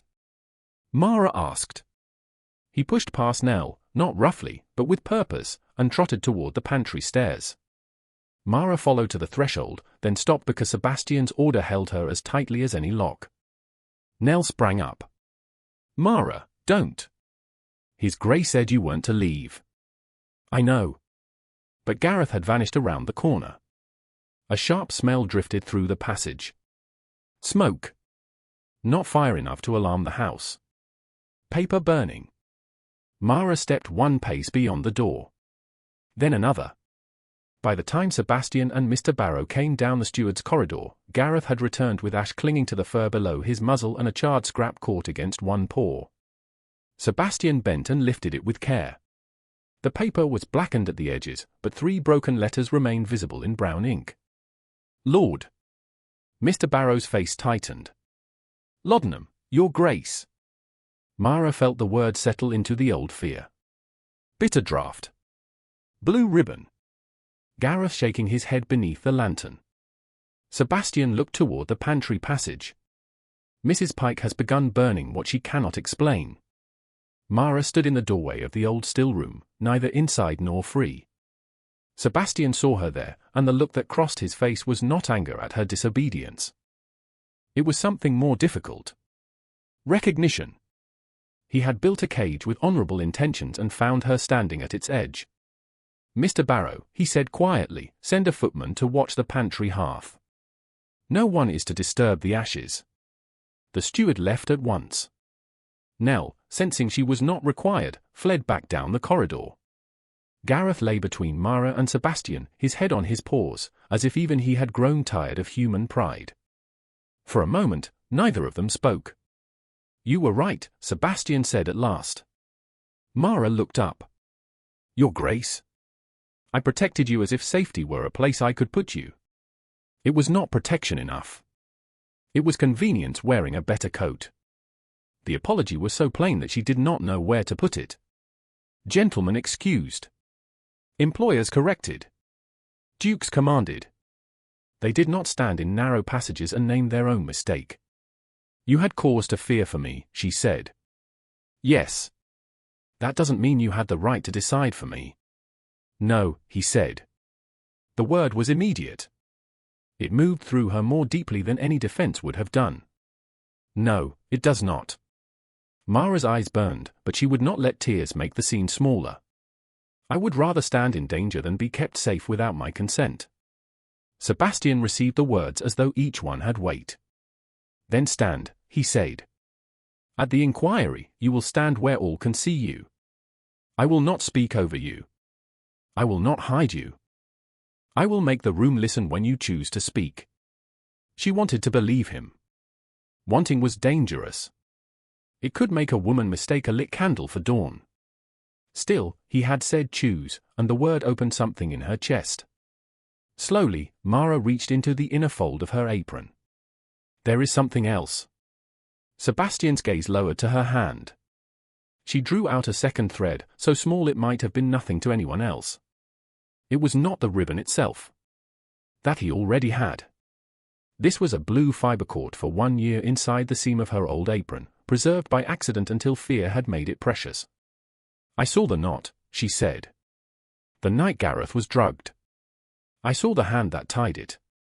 The corridor seemed to hold its breath. Sebastian's voice dropped. "Whose hand?" Mara looked toward the pantry passage, where the smell of burned paper still hung in the air. Lord Fernwick tied the ribbon.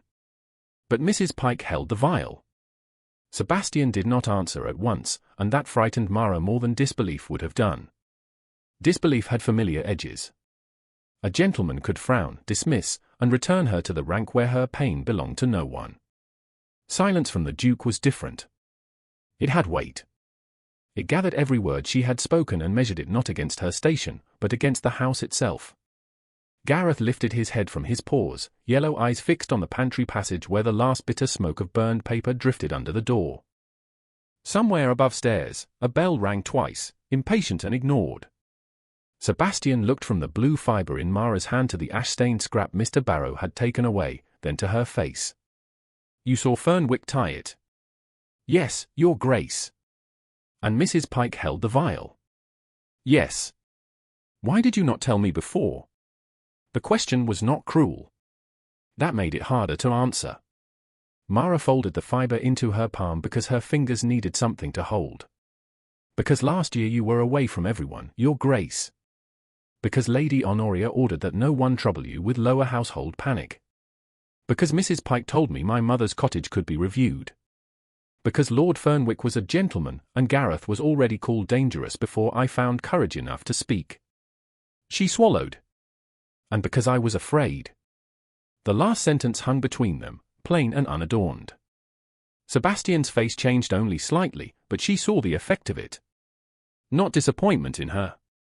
Anger at the shape of a world in which fear had been sensible. "Fear is not a fault," he said. "It's a prison when others build it and call it order." The words were quiet, and for one moment the narrow corridor seemed less like the edge of a scandal than the center of a truth neither of them had expected to share. Then Mr. Barrow returned, breathless, with the charred scrap wrapped in blotting paper. Behind him came a small, silver-haired man in a brown coat and neat gloves, Mr. Edwin Latch, the family solicitor from Ripon, who had arrived that afternoon under the pretense of reviewing leases.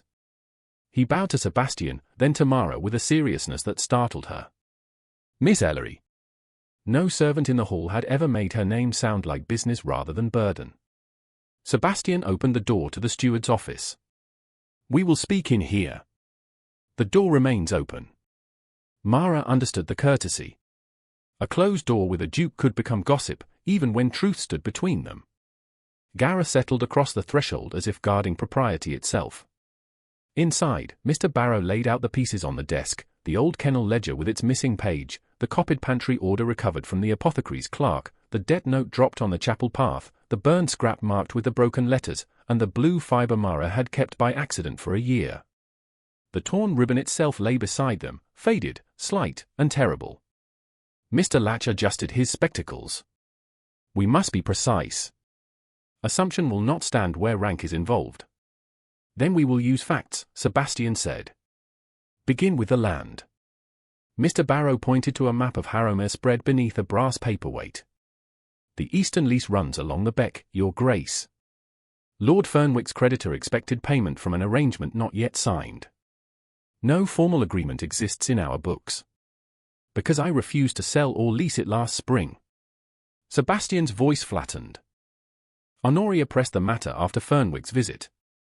She said the estate required calm and that a dangerous hound would make tenants uneasy. Mr. Latch made a note. Motive, then. Pressure to compel Your Grace's compliance. Mara stood near the chair she had not been asked to take and watched men put order around the thing that had lived in her body as dread. It should have comforted her.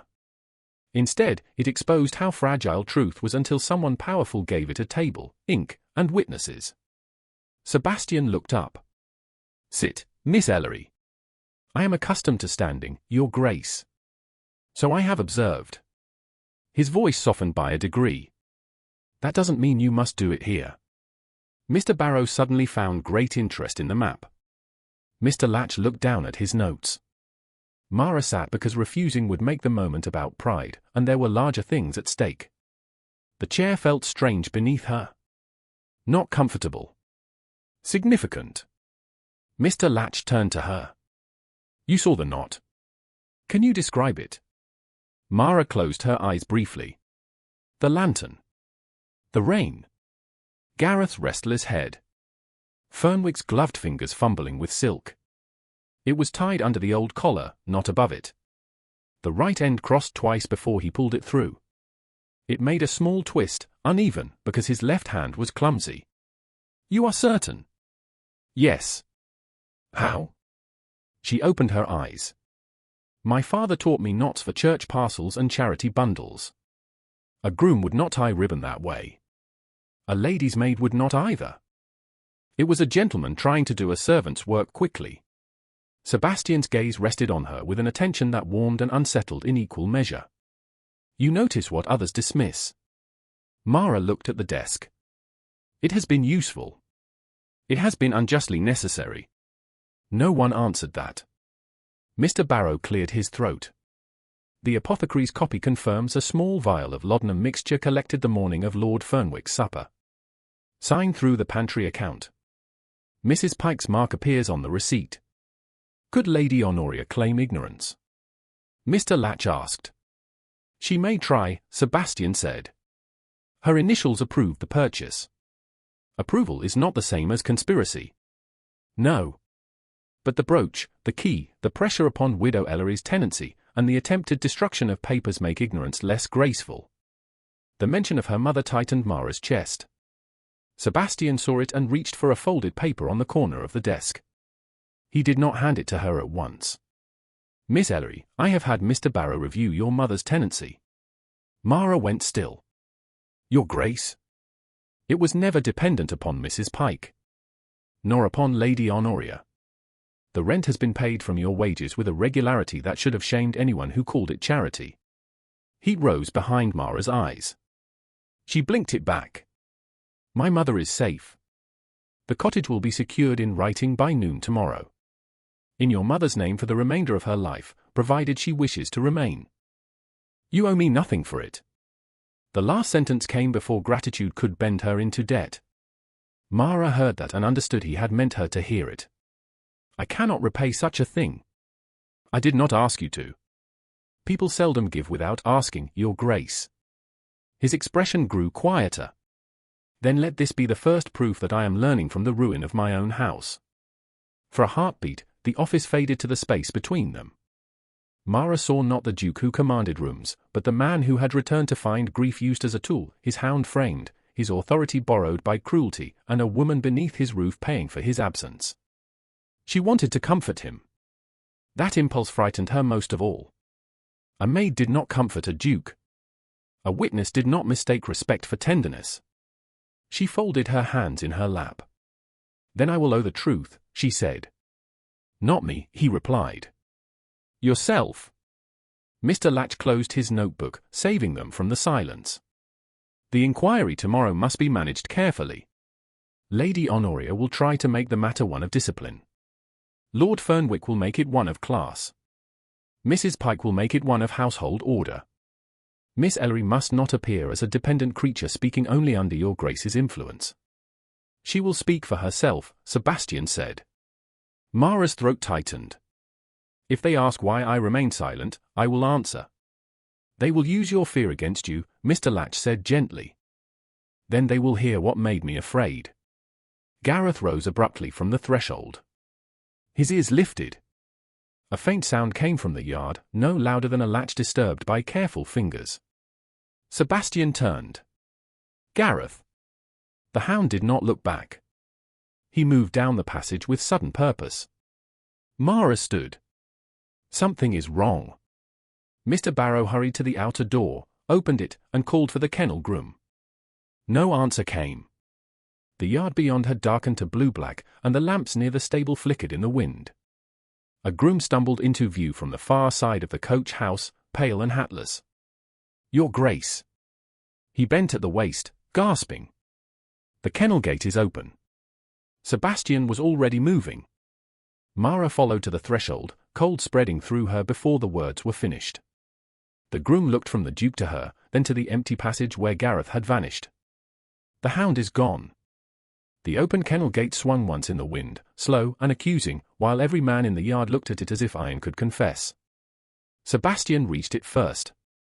The latch had not been broken. It had been lifted, then set back carelessly, leaving one edge bright where a gloved hand had scraped away damp rust. Mara stood several feet behind him with Mr. Barrow and the groom, the cold rising through her thin shoes. The lamps along the stable wall made pools of gold on the gravel, but beyond them the park had already darkened into deep blue. Somewhere far off, the moor wind moved over the heather. Gareth was out there. Not lost. Lured. She knew it before she saw the first scrap of ribbon tied to the low post beside the gate. It was not the old blue silk. It was newer, brighter, and stained with the same bitter scent that had haunted her memory for a year. Your Grace, she said. Sebastian turned at once. She pointed to the post. He did not touch the ribbon. He bent close enough to see, then looked toward the open park. Fernwick. Yes, Mara said. He wants Gareth found where fear can do the rest. The groom, Tom, crossed himself under his breath.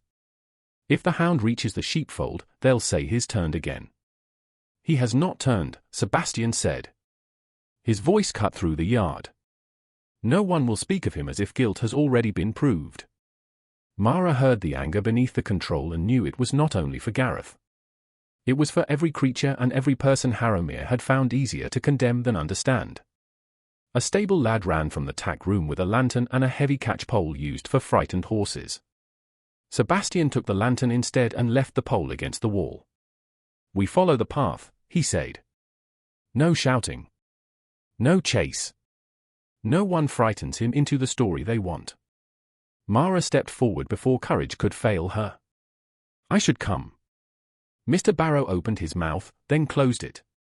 Sebastian looked at her, and for a brief second she saw the old battle in him. Protect by command, or protect by trust? Why? He asked. Because he will come to my voice if the scent has confused him. And because you know the pattern. Yes. He held her gaze. Then you walk beside Barrow. Not behind us. Beside. It was a small correction to the world. Mara felt it as keenly as if he had placed a cloak around her shoulders. They crossed the yard and took the narrow track toward the moor, Tom trailing behind with a second lantern. The false ribbon scent appeared in fragments. One strip on a thorn branch. Another near the low stone wall. Each one pulled them away from the main drive and toward the old sheepfold near the beck, where frightened livestock and a panicked groom could make a tale travel faster than truth. The ground softened underfoot. Mara lifted her skirts above the mud and kept her eyes low, watching for what others missed. After a quarter mile, she saw the mark of a boot where the mud held it clearly. Not a servant's boot. A gentleman's narrow heel. Near it lay a thread of dark green wool, caught on gorse. She stopped. There. Sebastian crouched and lifted the thread with his handkerchief. His face hardened. Fernwick's coat. He wore green at chapel, Mr. Barrow said. With gold buttons. And a torn lining if he has been careless tonight, Sebastian replied. They moved on. A sound came from ahead. Not barking. Not a cry. A low, distressed whine that made Mara's heart clench. She left the track before anyone could stop her. Gareth. Sebastian's hand moved as if to catch her sleeve, then stilled in the air. He let her go, but followed close enough that she felt his presence like a shield she had not been forced to wear. The sheepfold appeared beyond a rise of heather, its low stone walls black against the last light. Inside, several sheep crowded together, restless but unharmed. Near the gate stood Gareth, head lowered, blue ribbon fragments trailing from a strip of cloth tied loosely near his throat. He was shaking his head, not in rage, but in distress. A red smear marked a tuft of wool on the gatepost, too bright and glossy to be blood. Dye, Mara realized. Kitchen dye or ceiling stain. A trick for panicked eyes. Easy, Gareth, she called. The hound turned. For one dangerous instant, the bitter scent and the strange cloth held him in confusion. Then her voice reached him beneath it.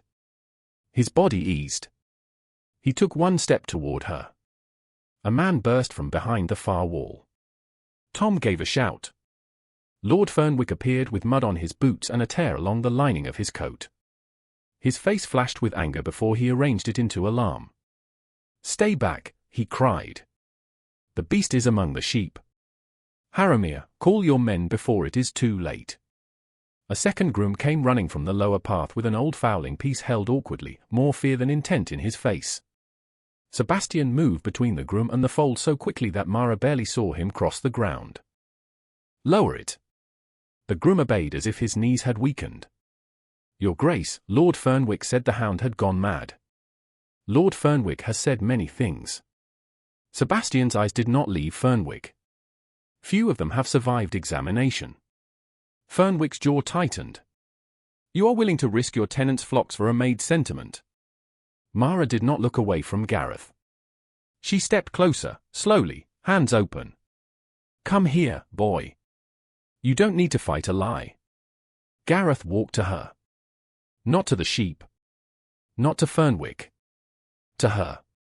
She untied the loose strip from his throat, and the bitter scent rose sharp enough to sting her eyes. A small glass vial rolled from beneath the gate as the cloth fell. Mr. Barrow picked it up with his handkerchief. Apothecary glass, he said.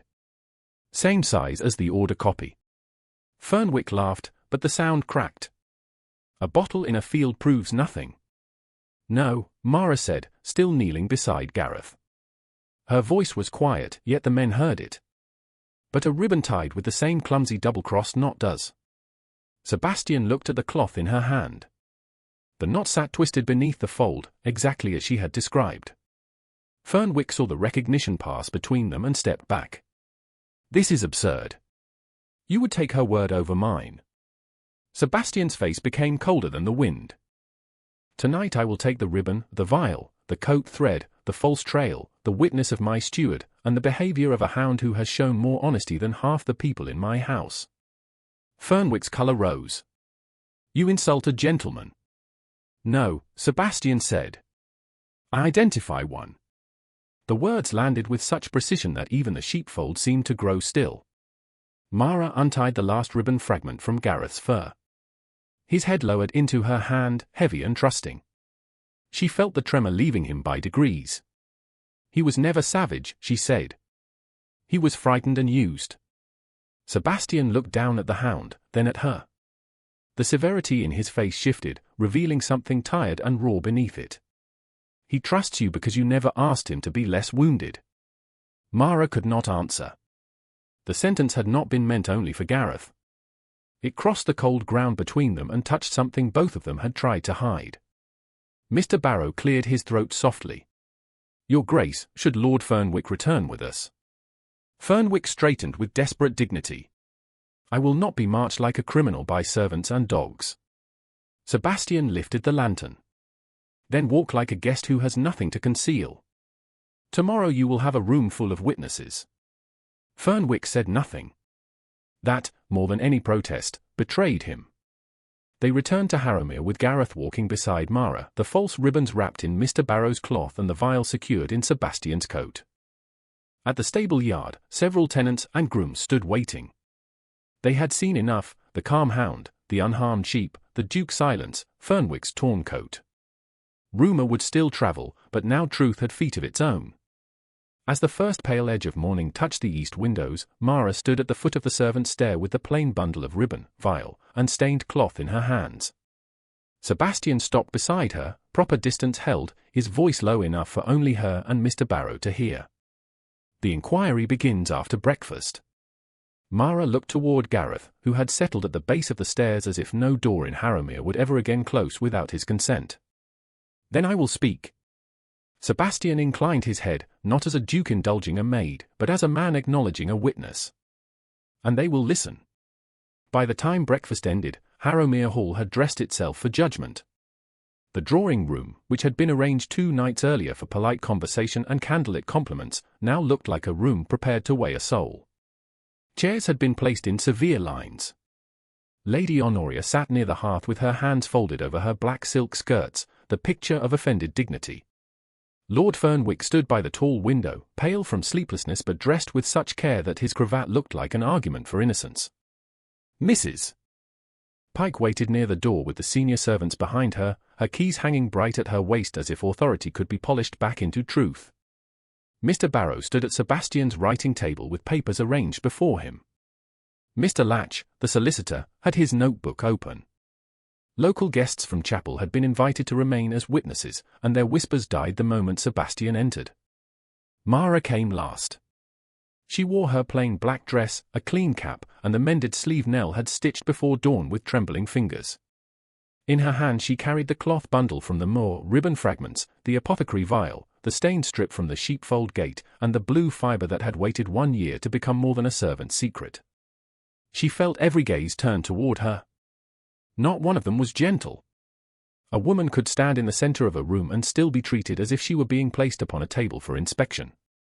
Gareth was not with her. Sebastian had ordered him held in the outer hall until called, partly to prevent panic and partly to deny Lord Fernwick the comfort of another performance. Without the hound at her side, Mara felt smaller. She hated herself for feeling it. Then Sebastian turned from the writing table and addressed her not as an afterthought, not as a servant summoned to explain herself, but as the first witness. "Miss Ellery, you may stand where you choose." A murmur moved through the room. Lady Honoria's eyes flashed. Mara walked to the center of the carpet, not near Sebastian, not near the servants, not near the wall. If she was to be judged, she would not make it easier by hiding. Lady Honoria spoke before Mr. Latch could begin. "This entire proceeding has already been distorted by sentiment. We have a maid accused of theft, a hound known for danger, and a gentleman of standing treated as though he must defend himself against below-stairs invention." Sebastian looked at her. "You will have your opportunity, aunt." "I am taking it now, for the sake of the house." "No. For the sake of your control over it." The room went still. Lady Honoria's colour rose, but she said nothing more. Mrs. Pike stepped forward, seizing the opening left by silence. Your Grace, I have served this family faithfully. I cannot stand by while a maid unsettles the household, draws sympathy to herself, and turns even animals into tools of attention. Mara felt the old shame approach. It came dressed in familiar words. Attention. Presumption.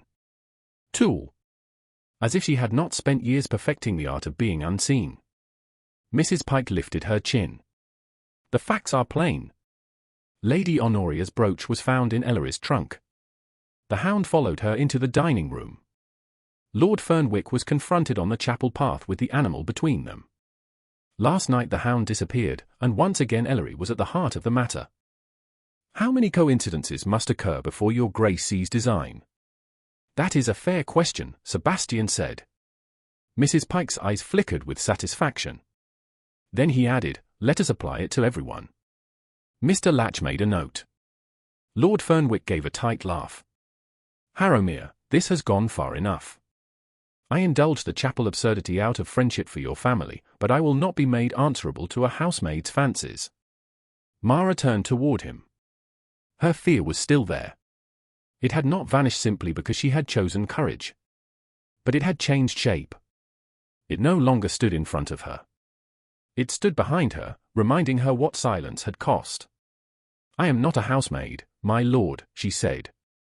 I am a still-room maid. A few guests blinked, surprised by the correction. Fernwick smiled. Forgive me. I did not know the distinction was precious to you. Truth often begins with distinctions others find too small to matter. Sebastian's gaze shifted toward her, and for one dangerous breath, warmth moved through his stern expression. He did not speak. He let her keep the room. Mara unfolded the cloth bundle on the small table Mr. Barrow placed before her. This is the ribbon His Grace found after I tended Gareth's collar sore. I found it last year near the kennel drain after Lord Fernwick's supper. This blue fibre was caught in the seam of my old apron from that night. These newer ribbon fragments were used last night to lure Gareth toward the sheepfold. This vial was found beneath the gate. Lady Honoria's voice cut in. A servant who hides objects for a year can arrange them very conveniently when useful. Mara's hands remained steady. Yes, my lady. That is why the account books matter. That is why the apothecary's copy matters. That is why Bess's key matters. That is why Mr. Barrow's notes matter. I do not ask this room to believe me because I have suffered. I ask it to look at what suffering made me notice. The words struck the room differently than tears would have done. Even Lady Fernwick lowered her eyes. Mrs. Pike did not. You speak very finely for a girl who claims humility. My father taught me to speak plainly, Mara said. Service taught me when not to. A servant near the door made a small sound and swallowed it. Sebastian's hand rested on the table, still as stone. Lord Fernwick stepped forward. Enough. I will not be lectured by a clergyman's daughter fallen into service. Then answer her facts, Sebastian said. Fernwick's mouth tightened. Gladly. The dog is dangerous. I was present when it turned last year. This girl was present in some lower capacity and invented a romance of rescue because she fancies herself chosen by a beast. The brooch proves dishonesty. Her influence over the animal proves manipulation. Her interest in my affairs proves ambition above her station. There it was. Not truth. Class sharpened into a weapon. Mara felt it pass through the room and find easy places to land. Several guests looked relieved. A familiar explanation was less troubling than a complicated injustice. She reached for the ribbon and held it up. The knot matters. Fernwick rolled his eyes. A knot? Yes.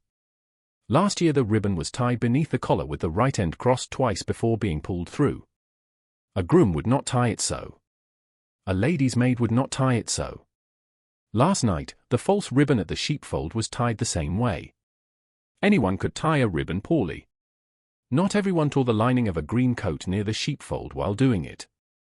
His face changed before he could stop it. Mr. Latch saw. Mr. Barrow saw. Sebastian saw.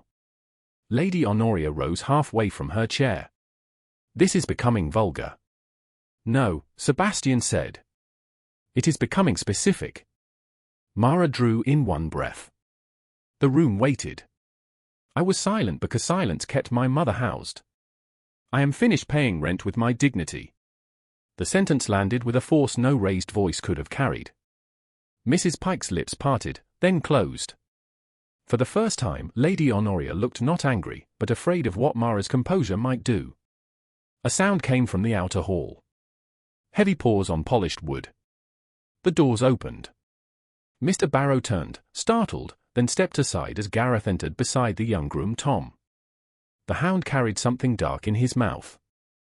He crossed the drawing room without haste, past servants who shrank back, past guests who forgot their breeding, past Lord Fernwick, who went suddenly white. Gareth stopped before Sebastian and dropped the object at his feet. It was a torn strip of green coat lining, caught with a thread of blue silk.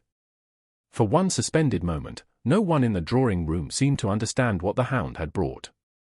The strip lay on the carpet at Sebastian's feet, dark green silk torn along one edge, with a blue thread clinging to it like a witness too stubborn to be brushed away. Lord Fernwick moved first. He stepped forward as if to snatch it back, then stopped when Gareth lifted his head. The hound did not growl. He did not need to. Sebastian bent, picked up the cloth with his handkerchief, and held it beside the ribbon fragments on the table. The green matched the torn lining visible inside Lord Fernwick's coat where his sleeve had caught near the moor wall. The blue matched the fibre in Mara's bundle. The room saw it. That was the terrible power of public truth. Once seen, it could not be politely unseen. Mr. Latch rose from his chair and examined the strip without touching it. The thread is consistent with the ribbon Miss Ellery preserved, Your Grace. Lord Fernwick gave a laugh so brittle it barely sounded human. Consistent? This is theatre. A dog drags cloth into a room and suddenly a gentleman is condemned. Sebastian looked at him. No. A gentleman is asked why a strip from his coat was found with the same blue fibre used to lure my hound last night. I lost no such strip. Then remove your coat. The command was quiet. It cracked through the room more sharply than a shout. Fernwick's face darkened. You forget yourself. No, Sebastian said. I remember my rank, my house, and the obligation both place upon me. Remove it. Lady Fernwick covered her mouth. Lord Fernwick looked toward Lady Honoria, and in that brief glance the room saw what Mara had known before any paper confirmed it. He looked not to an innocent hostess, but to an ally. Lady Honoria rose fully now, the lace at her collar trembling. Sebastian, this has become indecent. You will not strip a guest of dignity to satisfy a servant's accusation. Sebastian turned to her. Dignity was stripped from Miss Ellery in the servants' hall while you called it discipline. A coat lining will survive examination. A murmur stirred among the guests. Lady Honoria went pale with fury. Fernwick removed the coat with a stiff motion and threw it toward a chair. Mr. Barrow lifted it. The torn place inside the left sleeve matched the strip in Sebastian's hand. Not nearly. Exactly. Silence fell so heavily that even the fire seemed to burn more quietly. Mr. Latch made a note. The fabric corresponds. Fernwick's jaw clenched. I walk the moor. Cloth tears. That proves nothing of last year. Mara spoke before Sebastian could. Her voice was calm, though her hands were cold. No, my lord.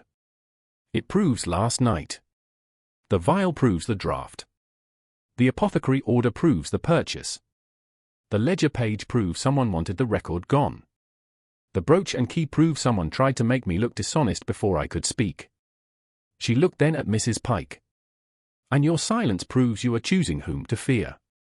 Mrs. Pike's face was grey beneath her cap. For years, she had wielded fear like a household tool. Now it had turned in her hand. Lady Honoria saw the weakness and struck first. Mrs. Pike has served faithfully. If minor errors were made below stairs, they were made in defense of this house. Minor errors, Sebastian said. A hound drugged and blamed. A maid threatened through her mother. Evidence planted. Records burned. A gentleman's debt tied to my land. Which of these would you prefer to call minor? Lady Honoria's lips thinned. You are being sentimental because this girl has mastered the art of looking wronged. Gareth stepped closer to Mara. The movement was small, but every eye followed it. Sebastian's gaze grew colder. Careful. The single word stripped all silk from the room. Lady Honoria ignored the warning.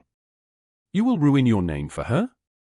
A reduced clergyman's daughter in a servant's cap? People will say she bewitched you through pity, and they will not be entirely wrong. Mara felt the sentence strike. It was meant to shame Sebastian through her, to make her gratitude seem calculation, her truth seem seduction, her suffering seem performance. Before the wound could settle, Sebastian answered. People will say what cowards require them to say. I will answer with what happened. He turned to the room. Miss Mara Ellery is the daughter of Reverend Thomas Ellery, a gentleman of education and service. Reduced circumstances brought her under my roof. That reduction did not make her less truthful, less worthy, or less entitled to justice. The name filled the room differently this time. Miss Mara Ellery. Not Ellery. Not the girl. Not the maid who forgot her place. Mara lowered her eyes because the honor of it nearly unsteadied her more than insult had done. Mrs. Pike made a faint sound. Sebastian turned to her. You will answer now. Did Lord Fernwick pay you to place the draft upon Gareth's collar? Your Grace, I was ordered to protect the house. By whom? Mrs. Pike's eyes darted toward Lady Honoria. I was told His Grace must be made to see reason. The eastern land was wasted, they said. Lord Fernwick had arrangements. Lady Honoria said the dog had become an emblem of your grief, that if society feared him, you would be forced to act. And the ribbon? Sebastian asked. Lord Fernwick tied it. I held the vial. The confession did not explode. It entered the room. Lord Fernwick swore under his breath, then caught himself too late. Lady Honoria sat down slowly, as if her bones had forgotten their pride. Mr. Latch wrote each word. Mr. Barrow's face had gone white with anger kept inside propriety. Sebastian's voice remained controlled. And the brooch in Miss Ellery's trunk. Mrs. Pike closed her eyes. I ordered Bess to fetch the key. I placed the brooch. And the pressure upon Widow Ellery's tenancy. Lady Honoria knew. Lady Honoria snapped, You miserable woman. Enough, Sebastian said. He did not raise his voice. He did not need to. Mrs. Pike, you are dismissed from this house without character. You will leave Harrowmere under Mr. Barrow's supervision before sunset. Any wages owed will be settled precisely, and no more influence over any servant, tenant, or record will remain in your hands. Mrs. Pike bowed her head. The keys at her waist gave a final, hollow sound. Sebastian turned to Fernwick. You are banned from Harrowmere lands and houses. Mr. Latch will send the debt note, the apothecary copy, and witness statements to your creditors and to the proper civil authorities if further action is required. You will not approach my tenants, my servants, my hound, or Miss Ellery. Fernwick tried for contempt, but fear had ruined the shape of it. You cannot ruin me with servants' tales. No, Sebastian said. You did that with your own. Lady Honoria rose again, but the room no longer gathered around her authority. It watched her the way it had watched Mara, and the reversal was almost painful in its quietness. And she asked. Will I be dismissed like a housekeeper? Sebastian looked at her, and for the first time his grief showed plain beneath his command. You were trusted with my house while I was lost in mourning. You used that trust to govern through fear. You will leave Harrowmere at the end of the week for Lady Wren's dower house until other arrangements are made. Your authority here ends today. Sebastian. No, he looked toward the servant standing near the door. Let every person here understand this. No one below stairs is to be threatened through wages, references, cottages, or sick relations. No accusation will be treated as proof because the accused is poor. And no cruelty will be called order in my house again. No one spoke. Mara could hear her own heartbeat. Then Sebastian turned to her, and the room turned with him. Miss Ellery, I owe you an apology before every person who watched this house doubt you. I allowed absence to become neglect. I allowed others to speak in my name while I grieved. You paid for that silence. Gareth paid for it. Your mother nearly paid for it. I am sorry. The apology did what protection alone could not. It restored the moral shape of the room. Mara curtsied, not low enough to erase herself, but enough to honor the honesty of it. I wanted the truth, Your Grace. Not revenge. Then the truth will be recorded. He looked to Mr. Latch. Write that Miss Mara Ellery's conduct preserved the honor of this house when those entrusted with rank failed it. Mr. Latch nodded. Gareth came to Mara then and pressed his head beneath her hand. This time no one laughed. No one whispered witchcraft, ambition, or presumption. The creature called savage stood beside the woman called liar, and the room that had condemned them both had to witness their vindication. When the drawing-room finally emptied, it did so in fragments of shame: Fernwick without his coat, Lady Honoria without command, Mrs. Pike without keys.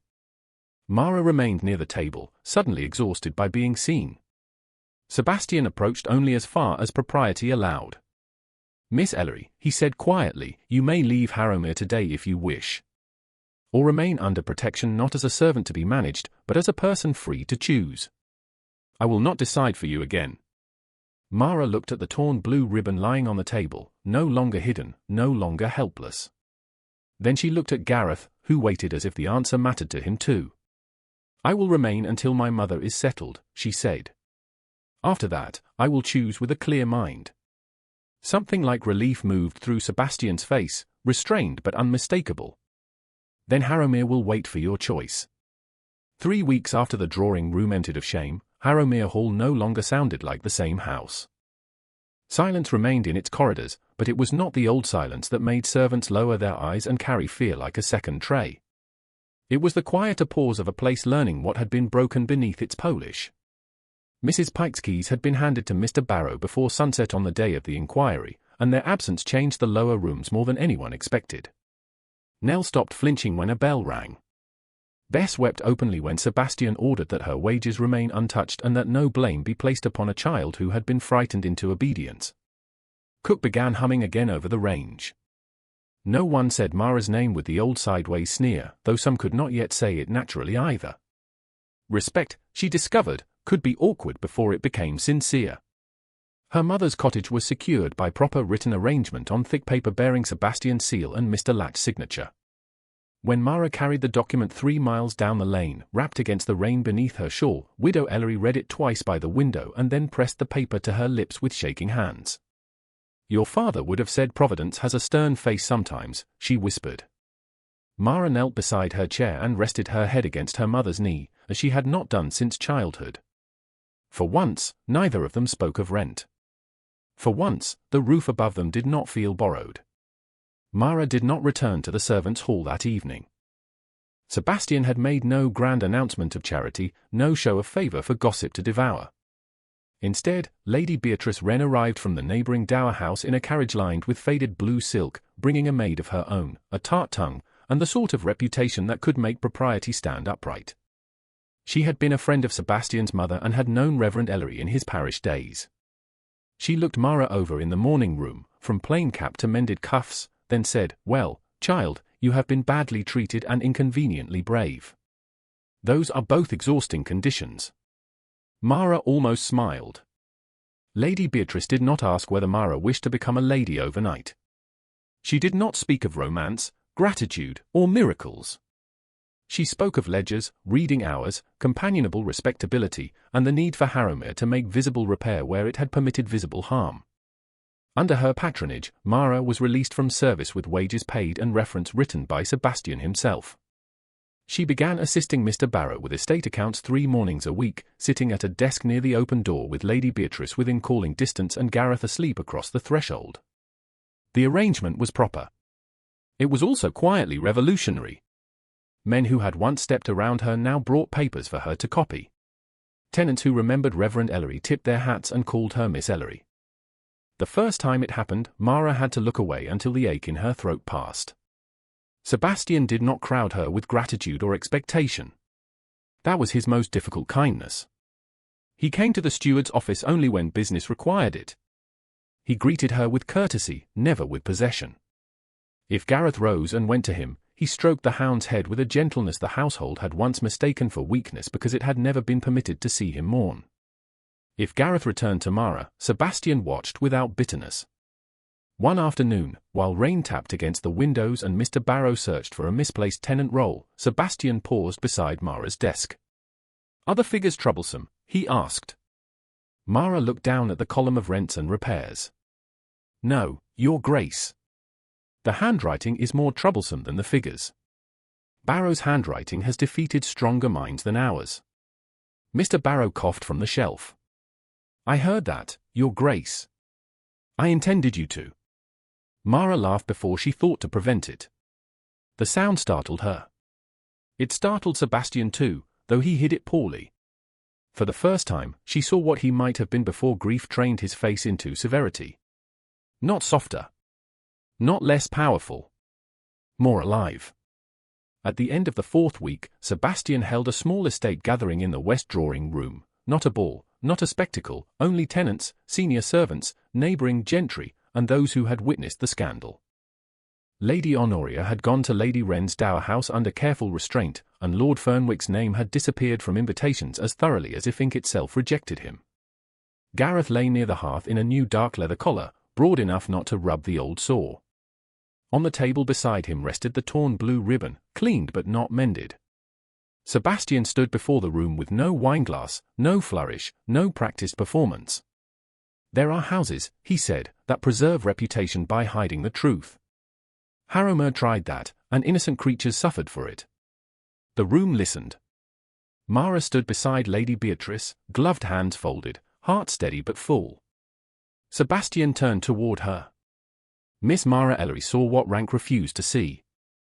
Her courage preserved the honour of this estate when those trusted with authority failed it. Harrowmere is in her debt, but she is in no one's possession. Let that be understood. No applause followed. It would have been too small a thing. Instead, the servants bowed their heads, the tenants murmured assent, and Lady Fernwick, pale but honest at last, crossed the room and said, "Miss Ellery, I am sorry I was willing to believe comfort rather than truth." Mara accepted the apology without making it easier than it deserved to be. That, too, was dignity.